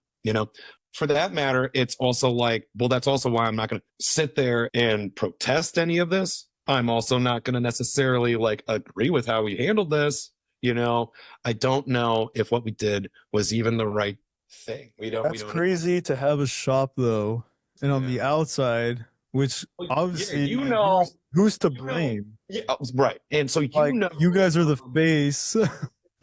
Better than anybody, swastikas and tattoo shops has been like that has been a thing we have been trying to get away from for years. It's a thing of comfort, dude. We're talking about. That's what okay. I feel a lot more comfortable. Mm-hmm. Boys are there. No, I'm just kidding. Yeah. But that's it. I mean, there's so much, dude. It's history. There's so much history with just like old like MCs and like motorcycle crews and like this shit and like which I'm sure you guys have been like, obviously, because that's how it's like. And tattoo shops are very staple with like, if you're like the local, like a hood, the gang, the MCs. I mean, you're getting checked on because 100%. Back then it was like, okay, who are you running with? Who's And so like as far as tattoo history goes, not that anybody the fuck gave a shit aside from me. It was just like it's just like not imagery we ought to be associated with. And I really get it. I get provocative art. So also let me just speak to this then real quick is the artwork that was put up, okay, was, I know what it was attempting. I don't know that right way. Yeah. I mean, I could think of like a handful of better ways personally, but I don't know. I mean, it doesn't matter because what the artist was trying to say is what the artist is trying to say. And then the world is just going to interpret it the way that it is. And if you do provocative art, I do provocative art all of the fucking time. Right. And you also just accept that fucking critique. You just do. You get heat from bullshit if your audience doesn't get it. It's subjective. It is subjective. And I'm sorry, dude. If you were speaking to a slightly more passive stance and you were just trying to say something like genocide is wrong, not fuck all Jews, you should have been a little bit more, because I don't think that the people who are driving down Locust Avenue, again, in a place of poverty, right? We are below the poverty line. That is what this looks like. Do you think everybody in that area has a fucking art major? Do you think everybody has it has a phone even? It is ableist to say the least. to be like, well, if you don't get the art, then that means you haven't been paying attention to the literature. Some people can't actually. So, now you've just done this and nobody knows that, the thing is in apartheid blue. Nobody knows that, Who's really gonna really sit there and dissect it and appreciate. Yeah. So when you do dissect it, and I'm an artist, I get it. When you do dissect it, I get it. Put it across the street, put it somewhere else. Man, kinda. You know what I mean? At least put it somewhere where you can. After that, a lot of people in the community were fucking mad. Dude. And they were knocking on our doors. There was reporters there every fucking day, bro. And then, essentially, it gets vandalized, whatever. I saw the vandalized pictures. I saw the people at the spray paint. Yeah, exactly. Then another time, then it gets vandalized again, but it's with a bunch of Jewish people with fucking sledgehammers, ripping them down and shit. And it's allegedly. I don't know as much as crazy. As much as I think I can't tell a Palestinian how what his voice ought to sound like. I don't think I could do that. I also don't think that I'm able to tell a Jewish person, you don't get to, punch every swastika you see. Mm-hmm. That's not an Israeli who is there. It's a Jewish person. It's an American Jewish person, and they are offended.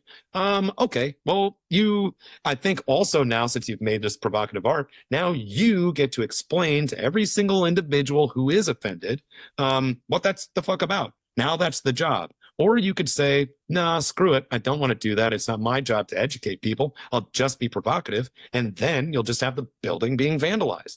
So we were like, man, we ought to just get out of the way and go to a different spot, hopefully. And they can do this, which is an important conversation to have. Is it still there? Is it are they still pushing it? Sort of. It's still, it exists. It's just ripped down, but pieces of it still exist. And I believe, the last that I heard from, the property manager and stuff, I believe that the idea is that it'll go back up or something else, maybe more digestible will go back up in its place, or I don't know, but the commentary will still be the same, which I think is important and excellent. We should have that conversation. And it's your building. If you want to use your building for that, you ought to, for sure. Think of the tenants too. Really that's wild, dude. Really hard to do clean lines. All that you're hanging on your fucking doors all day, being explain this art. Oh man, that just blows. And I didn't sign up. You guys ran into that a lot, then, right? It was 1 week, and it was so extreme. We made this decision, as a group, and I'm the face of it, so I just took a lot of the fucking heat, and it really sucked. It really, really sucked. And so we're really just building back up, and it's we got new members of the team and all of that. And it's a new location. It's a new landlord. And I've always tried to be on the right side of shit. And, I'm not. A lot of times I'm not, but I'm trying. Yeah. I'm just trying. What the fuck, dude? That's crazy because you're over here. I need to just, I'm trying to focus and just do. Yeah. I got enough going on. I shouldn't have these outside. No one knows or gives a shit about that, because it's who cares about feeding my babies when Gaza and the West Bank and Israel? And it's oh, I do. I care about feeding I'm sorry, I do. I care about feeding my babies. I got to do that. And then I can do all this other stuff. It's just got to go in that range. And if you get in the way of that, well, I'm sorry, dude. I'm not even trying to make a conflict with you. You've created this conflict, and you guys are going to handle that. I'm just going to walk away so peacefully, so neutrally, not even make a big deal. Try and not make a big deal out of it, but it was a big deal. That's all, especially nowadays, man. I think that's the key word is remaining neutral as a business plan, as a business strategy of because back to the awful side of that is you see all these corny ass what we ought to do is just be on the right side of shit no matter what publicity you're getting, because then you see every single business during Pride Month be we're KFC, gay chicken all month long, and it's dude, this is a novelty to you. It's a means by which for you to get more exposure. Back to the money. Yeah, exactly. So I don't even need anybody out here to know what my fucking political views are. I got them right here. You want to talk to me about them, you can talk to them. Take advantage of it like some fucking people and drive way more fucking bullshit and way more money to, you know, this thing, whatever. You just got literally in the way of my business. But okay. Yeah. So opening this new shop, like, you guys just kind of like made it a pact to be within, I'm assuming you guys got the 30-day. Yeah, basically I talked to the manager really on the phone, the last guy, and was like, how do we solve this, you know, and just kind of like verbally discuss. And he just told me how he would like it to go down. I was like, I don't know, okay, I guess. And then I paid him month's rent for a few more months yet after that, until eventually it was just like this. I'm going to pay this other guy the rent. I'm not a $1 million business at all. So you can fucking sue me or whatever you got to do to fuck the small guy on the totem pole, the small business. If you would like, you can go for it. But I didn't damage your fucking shit. You know, these other people did, whatever. So then the new guy, you know, basically I get a lease by the end of September. We work on it from the end of September to November 1st. We're open by November 1st. It was a very fast build out. Dude, that sounds hectic, man. I'm just thinking about how much time you had to. And September 12th, it's like my baby was born September 12th, Calix. And it was September 11th that the mural went up. And I was in London. So when I flew back home and I get back home, literally Holly, my wife, goes into labor, or, you know, her water breaks. We get to the hospital. We do that for a day, all figuring out, like texting everybody, just like, what do we do about the shop? And I'm like, man, I don't know. I'm having a baby right now. This is what I've got to worry about. Not that anyone like all these life. Yeah, dude. But like, this is what I've got to give a fuck about right now. So in the heat of all of that, I guess what I'm really trying to put out there into the world is I don't even know if I handled any of that correct. But I do know is I tried for sure. And now we've just got Black Dawn 2, I guess. And it just is what it is now. And so love it or hate it or whatever, you know, to say, you know, we lost clients for it. We kept clients for it. You know, we kept a lot because a lot of people got it. A lot of people were like, that's psycho that just like happens in a day. And we're like, oh, you know, whatever. Right. But I don't understand. Like, I don't understand why, how you would lose a client. Well, and I guess in the flip side, it's dope that you did because it showed you who you can work with and who you can't. You know, it's like the whole, I think a lot of people took it as if it were not support for Palestine. Oh, got you. Yeah. No, it's not even like that. It is let the Palestinian do what he wants with his freedom of speech. This is his whole building. A tattoo shop doesn't need to be here now. Nope. This building has a different job. This building now is a building of, you know, of protest. And I suppose you could say that it was before with the Breonna Taylor mural, right? It was just something that ended up bringing the community together more. Everybody agreed on that so much more, obviously, because it's such a crazy story. And I think the Palestine-Israel thing right now is for some reason, it's divisive. It ought not be, you know, but I mean, it just is. And so, you know, you use heavy imagery like that, it's going to get a few fucking, you know, I mean, it's going to get some real fucking, people are going to be angry, I think. And probably it's people that don't really get it or don't feel the way you do. But again, this was me attempting to not get in the way and attempting to not put words in anybody's mouths and just like go somewhere where I can just do like Crawling Panthers and you guys can have that space to do this new, way more important job. I'm just going to go do drawing pictures of people. I don't know why that has to be. So back to inking. Yeah. I just want to get back. I'm going to draw pictures on skin. My life. Yeah. Change the world, dude. It's my livelihood. It's like it's going to change my world, but like no one here gives a fuck about that right now.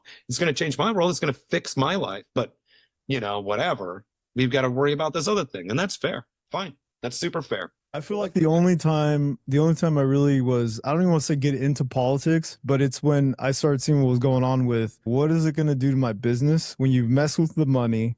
Now I'm getting involved. I'm going to throw the stones back, but I'm not going above and beyond to be like, I'm going to leave my stamp. I'm just like, okay, wait, what do I need to get prepared for? Range 4 years, man. It's about to be we're barely what, month 2? Dude, we're like month 2, 3, and then dude, this is already a nightmare. It's interesting. I know outside of tattooing, you faced a lot of challenges and you're still trying to, like, I have enough life going on. I understand 100%. So Black Dawn total. Part 2.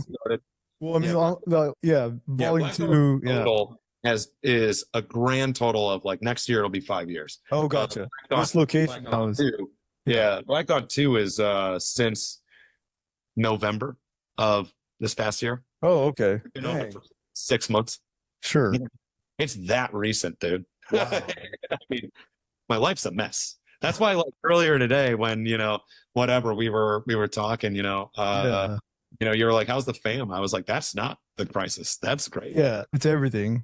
And the last thing you want to like have your people see is like, I've traveled enough, we have guest spotted enough, we have done conventions enough that I think that we have seen what tattoo shops look like when they're run poorly and what our ideal tattoo shop looks like in our head. For sure. I would be very willing to bet you run a shop that, in my opinion, is probably pretty ideal. I think that your opinion of my shop would be the same. When we see each other, I feel like that's an extension of your shop. Like, I don't know your shop, but I know that you're like even if, let's say you're not even the owner, but you're like the front person. Yeah. Usually like when I've talked to these other artists and like, or we've met them on the road, I'm like, this person that I'm talking to, this face is that extension of the shop, which also like you're the extension of good or bad, however your mentor was. Let's say you guys had a fallout, whatever. Somehow that person still led you to where you are, and you took the good, you took the bad. A quick shout out to Helios Tattoo Supplies, one of the newest sponsors for the podcast. I'm proud to be a sponsored pro team member using their needles on the daily. Next time you're thinking about stocking up on supplies, head over to the website heliostattoos.com. Thanks again to Helios for sponsoring myself as an artist and sponsoring the pod. Have you ever had a situation when, because you obviously get these open invites to go guest spot, and I'm sure you've even reached out to people without even knowing a person, but you just see the area maybe. Like, have you ever had a situation where you show up and you're like, this place is rough, or this is not what I thought it would be, or you kind of had like oh my gosh, yeah. Oh, definitely. There's infinity of them. But let me tell you this also before. Disclaimer. Disclaimer. However you want to run your tat shop, fine, as long as you're not like a racist, misogynist, homophobic piece of shit. Okay, cool, man, do your thing. You know what I mean? Yeah. And then if people work for you, you're doing something right. Maybe I never would, but yeah. But good on you. Party on. So there's a couple of places. There's one place, and it's not really a complaint. Do you know, I don't even know if you remember Amy, who worked the Villain Art shows a whole bunch? A lot of times it'd be like counter when you're checking in. Amy Shandick. I guess at her shop a bunch. Yeah. Her and they were working with like was it Fusion at the Fusion, and then it was Industry. They're all cool people, but they just had their anniversary. Yeah, they just did. Yeah.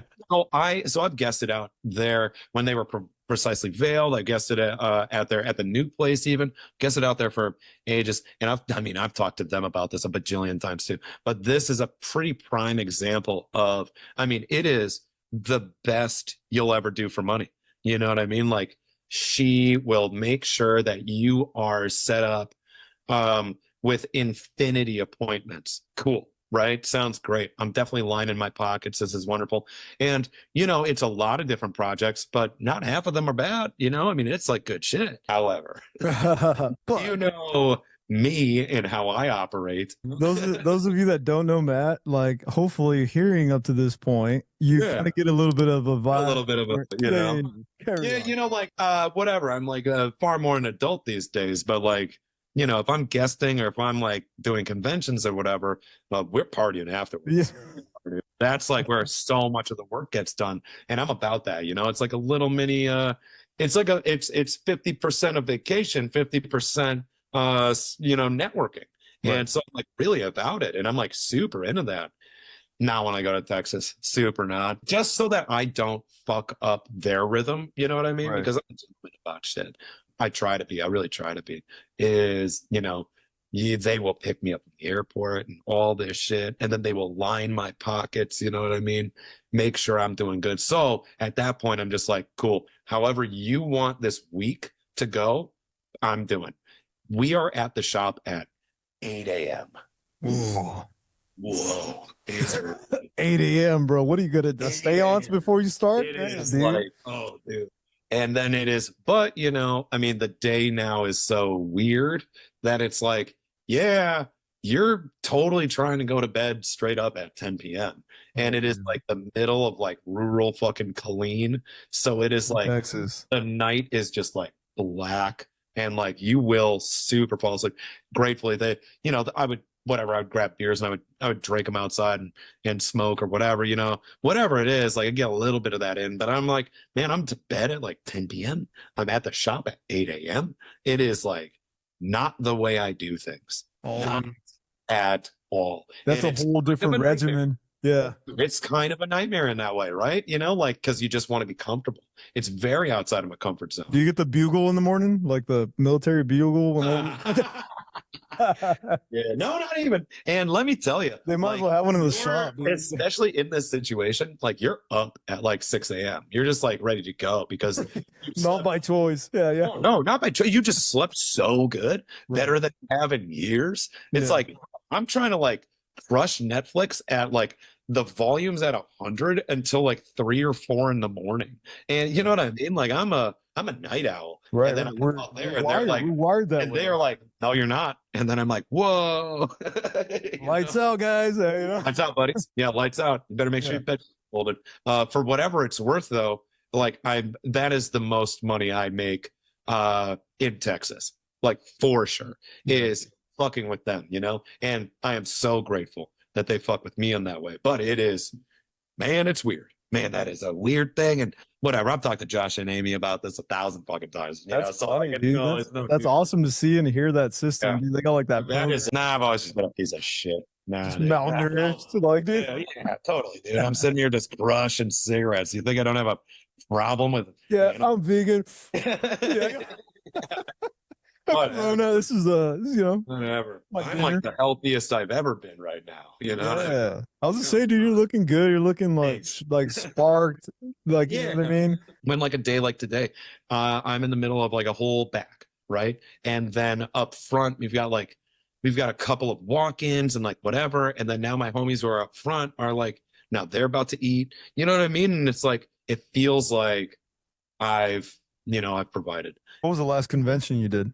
The last convention I did was Motor City, I think, in Detroit earlier this month. How was it? How was the? It was how they are now. You know what I mean?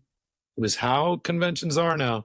They are a far cry from, I think, what they used to be. I think what we just witnessed is that the bubble bursted. They kept talking about that for years as we were coming up, because new tat shows, this, that, whatever, and it's happened in this strange way, in my opinion, where people are doing tattoo conventions more than ever. People are making tattoo conventions more than ever. The ones that are being the most successful are the ones that are not like 300 fucking booths, but are the ones that are like, nope, let's get back to basics. No fucking trophies, no fucking bullshit. 50 booths in a room. That's it. And those shows are stacked. Then you have the Motor Cities that have been doing it for 30 years. Then you have whatever. Philadelphia, it's just been doing it for 30 years. Then you have. Did you do this last? You went to Philly or Baltimore or any of those? No. No. I think I grew out a little bit of the Villain Arts thing. Okay. I was going to ask you if you're still doing it. A very dear friend of mine. Yeah. And I'm Troy. So it's no hate on it. I'm going to do the ones that are either completely $0 for me, or are the ones that are like so prestigious, the ridiculous amount of money that they're asking from me, because that's all conventions now. Every booth is $1,000. it makes sense that I would do that. Tattooing in the world is so available. And I think that conventions now are more than they have ever been. When I was coming up, to do a convention was probably about the height of their popularity, I think, because I was just breaking in and I'd heard from all the old guys, oh man, I was just tattooing in Chicago, or I was just tattooing wherever. And I was like, damn, that's so cool, dude. Yeah, dude, you hear so that? cool. You know what I mean? I would hear that. And then I did. And I really do think that I got to bite kind of the best of it, because I popped in, and I mean, every show was sweaty. You know, we were there, dude. We were there. Every show was packed. Granola bars and like energy drinks is all we ate all weekend. Granola bars. 100%. That's it. And it was just like, it was that. And it was like, oh, like you could just fly to a completely different area of the country at the time, not having ever even heard of that show, and you're doing walk-ups all weekend long. The banger. Definitely. That is not the case anymore. And I think it's just, and people are booking less. And I think it's because, or not that they're booking less, they're booking sparsely. It's more spaced out, because if there's a Baltimore show and a Philly show and 6 New York shows, and then 2 Boston shows, and then 4 New Jersey shows, they're all happening on top one area. And it's all year long. You have 19 shows happening in this. It's 2 a month for the entire year. If you miss the one and you don't book with me, the one that I'm going to be at, doesn't matter. You'll just be you'll go to the next one. And maybe that one has a cheaper door entry, or whatever the case might be. So there's a less of a sense of urgency to get tattooed at these conventions than there ever has been. When we were coming up in this, it was very much like, at points I would feel like a monkey in a cage, a bunch of like normies walking in and being like, whoa, he's got a nose sleeve, What do them tattoos on your nose mean? What the shit, And that hurt? That hurt. Yeah, a lot of that. These days, maybe not so much, but that's because tattooing is much more familiar than it's ever been. It's much more popular than it's ever been. There's more clients than there's ever been, for sure, but there's just so much more options now than there's ever been. So in the same sort of macrocosm that we deal with Instagram and with you and me, and why is somebody getting tattooed by you, or why is somebody getting tattooed by me? What separates us in our little Instagram feed? It's the exact same reason. Why is someone going to your tattoo convention rather than the 46 other tattoo conventions that also happen in this same city, maybe, I think we're just seeing that kind of it's just mirroring itself on this grander scale. When the TikTok thing was rising, I seen it, you've seen it. Missed the boat, but yeah. yeah. Like I got on it, dude. I got it. I understood. I was like, I see that, but I wasn't as motivated to join. I wasn't motivated to like start my own thing or whatever. What's your view on upkeeping that, like you said, the social media aspect, since it's such a like heavy, it's free advertisement, it's your free commercial, it's your yellow pages, it's your, that's like your billboard sign. Yeah. I think you must have, I think you've got to have a presence. You got to have a relevance. Yeah, you have to. But what I'm noticing is, and it's not just because of longevity and over time you gain followers. I don't think it's that. I think at the time that a lot of us got onto Instagram in the first place, for example, just because I know that one the best, good friends of mine like Dave Tepidal. Yeah, Dave. Shout out Dave.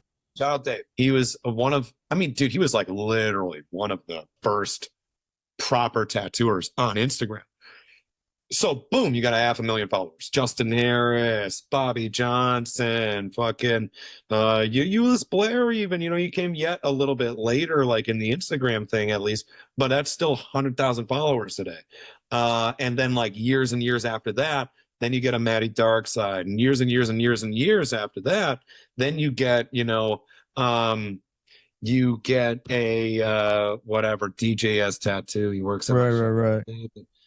No, I don't think he has a chance in hell of ever getting to 10,000 followers. Because you feel the pressure? That was like also more people on this thing than there has ever been. There's more options than there has ever been. So now the game has changed. And that's just what it is. At the time that I started my Instagram, there was at least a little bit more focus on a person like me. And now I have drifted into fucking irrelevancy, of course. You know, if I'm just starting an Instagram today, I don't think I ever get beyond 1,000 followers. But because I started it at the time that I did, it looks like what it does. And I might be totally wrong on that, you know, whatever. But, you know, I think there's something to it in that range, like catching something when it's popping is a huge part of a lot of these tattooers' growths. If it's not just like a natural, organic, oh, that guy's a killer. He just popped out of the gate and he's so good. You know, if it's not that, a lot of it just has to do with timing. And if you're not separating yourself from the rest of the sea, if you're just another fish, then you'll never, I think you've capped out. It's hard to break that wall. Well, you got to think too, and I've brought this up to a lot of people. Imagine how much movement and traveling we've done, how many people we've interacted.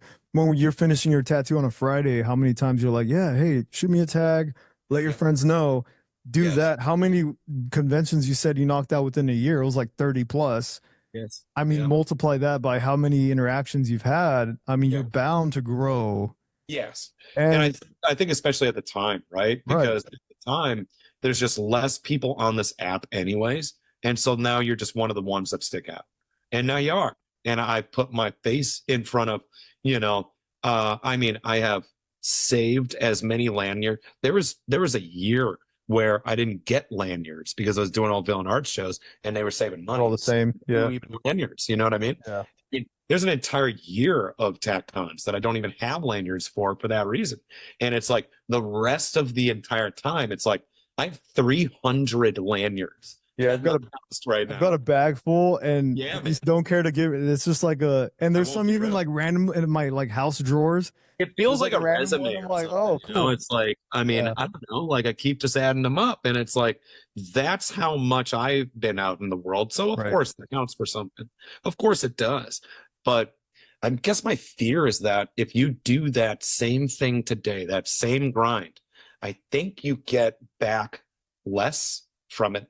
I think you do, you know, and that's, I don't know, because there's just not the sense of urgency that even within our lifetime of tattooing that there was. And then even before that, if for some reason there was an Instagram when Mike Malone or fucking Stoney Sinclair, you know, like when these people are in their prime, Ed Hardy or fucking, you know, Lyle Tuttle, rest his soul, you know, when it's shit like that, you know, if at the time it was that, it's like, you know, Lyle, you were on the cover of Time magazine. You know, I mean, that is tattoo popularity at its, you have all of the followers. If there is a follower, they're there. They're following that guy. That was viral of the day right there. It was viral of the day. Right. And I think today it's much harder to do that. Much harder because there's just infinity fucking people. You know, I don't know what that statistic is, but out of 8 billion people on the planet, how many people are on social medias all across all platforms? What separates you from them? Why does somebody follow you and not the other one? And what keeps your tribe of clients too? Like what keeps them there? What keeps them, especially like where you are, your position, you have this hard move. Yeah. It's shit like that. Be as it may, bring it on. Yeah. You know, full force. It's all good. I mean, you're adaptive. You're like, you have to hit me a lot harder than my dad did. And I think I'll vouch for you for the fact that you said, I put my face out there, make your imprint. And I have to. That's what we're all doing. Negative shit. It's going to draw negative shit, but it also draws the rest, you know, and that's just kind of that. And so it's like a struggle of relevancy at this point, I think, for people, for me, for everyone, you know, because if you're the guy that tattoo client perhaps thinks about for whatever reason, however they just got their media, their content, then you're likely doing their tattoo. You know, you could at least have the opportunity to talk with them then and then convince them that you can you're the guy for the job, you know, but you don't ever get that opportunity because you are not in front of their face. You're not whatever. So the point of all of this is, social media, it's a necessary evil. And is it evil? Yeah. Yeah, shit sucks, sure. But it's like, I'm in this position definitely that I'm witnessing where it's like, oh, dude, get with it or die. Just have to. That pressure, demand, the self pressure, because we were talking about that in the beginning, where it's like you put that upon yourself, like you want that self growth, approval, or like that gratification. 100%. And that's a really excellent point, straight up, because that's really what it is, right? That is competitions for me at this point. It's validation. That's where I'm looking elsewhere. You hit me up for a podcast. I'm like, oh my God, awesome, dude. Not only, of course, do I want to sit here and break bread with you, but I mean, I don't know. That gets me to like maybe somebody in the world, right, still listen to my dumbass talk or whatever it is. You know what I'm saying? Like, yeah, absolutely. It's all of that, and it is again. I think it's this perpetual. It's that punk thing in me a little bit. That's like, oh man, fuck you. I won't do what you tell me. Right. I don't fucking get the TikTok and buy the Tesla and fucking. Right. But like. At the end of the day, my babies, they don't give a shit how they're fed. They just need to eat. Yeah. So if dad's got to eat some crow, and if dad's got to like go through some shit, if he's got to do a fucking TikTok dance, man, okay. Okay. What do I wear? Yeah. What do I wear? I guess. No, I'm going to do it upset, but stoked. That is folding to social media for me, because I do understand that it's necessary. I think it really is. I think it's necessary any level that you're at. You must. You just have to. But does it work as great for us now as it used to? Maybe not. Right. Maybe not. And that's what's shitty about it. Yeah. Because you can't quantify the results immediately. You just got to trust the process. Hate trusting the process. Fucking hate it. Right. Like, this is an addicting thing what we're doing, where it's like that. Yeah. We're addicted to. I could say we're like that. This tattooing is not just a lifestyle. It's like crackhead Billy. You feel me? Like, yes, that's like, right, dude. Like, tattooing is my freaking rock. You know what I mean? And it's right. Like I've said that many times. Without this machine, dude, it's like it's like, unless I stick and poke you all day, I can't. I'm worthless. I can't. We put that heavy pressure on ourselves, because it's like, dude, I can't get paid. We're married to this. This thing has us gripped. 100%. And that's exactly it. Is like, I know that even if money wasn't involved, I could pick any job I want to do in the world ever. It's just going to be tattooing. Have you ever like projected an end, your number, your age, where you feel like, or you're just going to ride it till the wheels fall off? Yeah, I've never really, I think I've tried to think of that. Brother, I don't even know how long I'm going to be on this rock, Right. So I think every single day I'm just like, tattooing again. Right. That's just where I'm at. Your shop, who all works there right now? Give a shout out to the artists there. And we've got Carter, who is Carter Lentz on Instagram. We've got Isaiah, which is Isaiah North on Instagram. We have got Jordan, who is JNDALTT.art is her Instagram. She's great. We've got David, and David is DJS Tattoos. We got Rocket. Everybody knows Team Rocket. Team Rocket Tattoo. Everybody knows that guy. We've got Mike. Mike is just Mike ALDTD at whatever on Instagram. Then we got Nancy, Quiet Moon Artist. We've got Cole Martin, and that's just Cole Martin Tattoos on Instagram. Then we got myself, and then we got my dear friend Aaron Rodgers. My not to be confused with famed quarterback. Yeah. Winning franchise in NFL history, the Green Bay Packers. I'm talking about Black Tattooer Aaron. It is just Black Aaron Tattoo. I love that. And it's great, dude. Yeah. So it's a full house. That's dope, dude. Instagram is just Black Dawn Tattoo. And the location is 2435 West National Avenue in Milwaukee, Wisconsin. Milwaukee. So before we wrap things up, yes, sir. Out of everything, this crazy life you've been through, it's been nuts. Wrap it up in a bow. Someone were to come up to you for advice, and through everything you've been through, in life. It doesn't even have to be tattoo advice. Just like, hey, what would be the thing that you tell that person? Yeah, it's a couple of things. Off the top of my head, chill out. It's not so serious. Secondly, everything is riding on this. Do or die. Thirdly, always trust a snake to bite. Oh, for sure. Always trust a snake to bite. That's good. Always trust a snake to bite. There's a lot of them. Hey, you can trust them. You can trust them all, man. Where does all that gather from? Was that just kind of like you kind of reflecting on just life, man? On just life. I think we see a lot of shit on our Facebook feeds about this bullshit, which is like, man, get these people out of your circle. Da da da da. You need to. No. I think you can even pull influence. I think you can pull critique, even from the people that don't deserve you. Yeah. I think you can, and I think that's totally okay to have them around you. That's just fine, as long as you know when you stick your hand in that terrarium, they're gonna bite. Scope it and just see, pay attention to people. Maybe that's family, maybe that's coworkers, maybe that's homies, whatever. Right. Just ask them to do what they do. Whatever. A snake isn't wrong because it bites.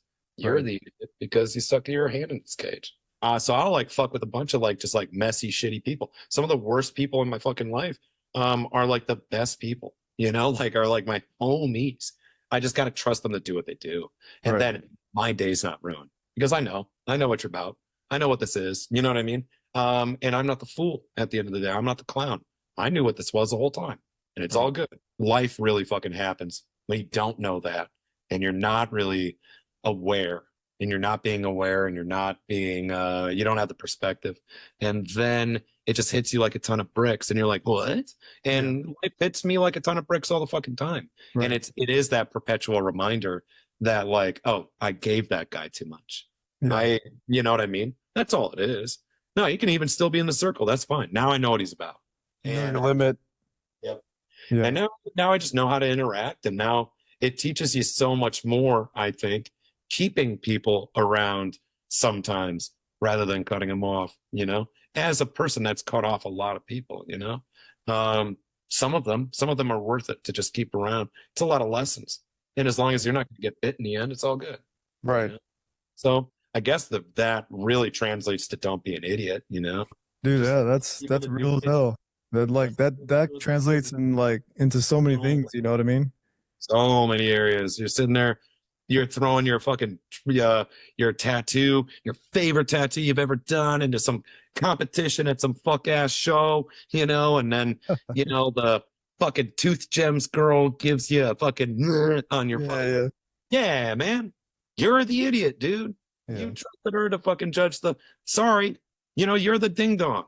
You are, Yeah. You're fucking bananas right now because you didn't have the perspective to see that if you're going to play this game, A and B might happen. You got to know players. You got to, kind of understand all that shit and just whatever, be able to trust that things are going to go the way life goes. The blind side is what you get sucker punched. Right. That really hurts. That sucks. But I don't know. More often than not, I'm the one to blame, Right. As long as I got that all sorted, then you can even be in the circle, dude. Maybe I don't fuck with you too heavy, but I know what you're about and it's okay. It's okay. You got to know who to let in your house and who not. And whose cage exactly you can stick your hand into. Sure, for sure. Whatever. That's funny. But if you just know that everybody's got a little bit of that, he'll keep you on the right side of the tracks, I think. Hell yeah, dude. Maddie, where can people find you, bro? Where could people get your merch, your artwork? Because you have a ton of artwork. I would just all of it. I would just hit Maddie Tattoos at Gmail for an email, we could book some stuff or just find Maddie Darkside on the internet, dude. That's it. Yeah, and that's everywhere. That's all the social media stuff. Just Google Maddie Darkside, and we can be in contact. And I'm not a prick. I'm not gonna let your message just sit there for 25 days or whatever. Not at all, man. I'll get back to you right away. So, hit me up. But that's it. Not often we're able to sit down with another artist and that you've known, but then you don't really know them. It's you don't. Everybody goes through their thing, right? It's beautiful to be able to sit here and be like, oh, dude, I know you. You know what I mean? For sure. And you know, I know you and it's like that or whatever, but your life in the past, however long, has been, according to me, the conventions that I've seen you at. Right. So you are perpetually this like mystery box. Yeah. And so the conversation is always and forever interesting. And I think that's why it's another huge benefit to traveling in the way that we have, you know, because it's like every time is interesting. There's always updates. That's great. It's a great way to know a human. And I love it.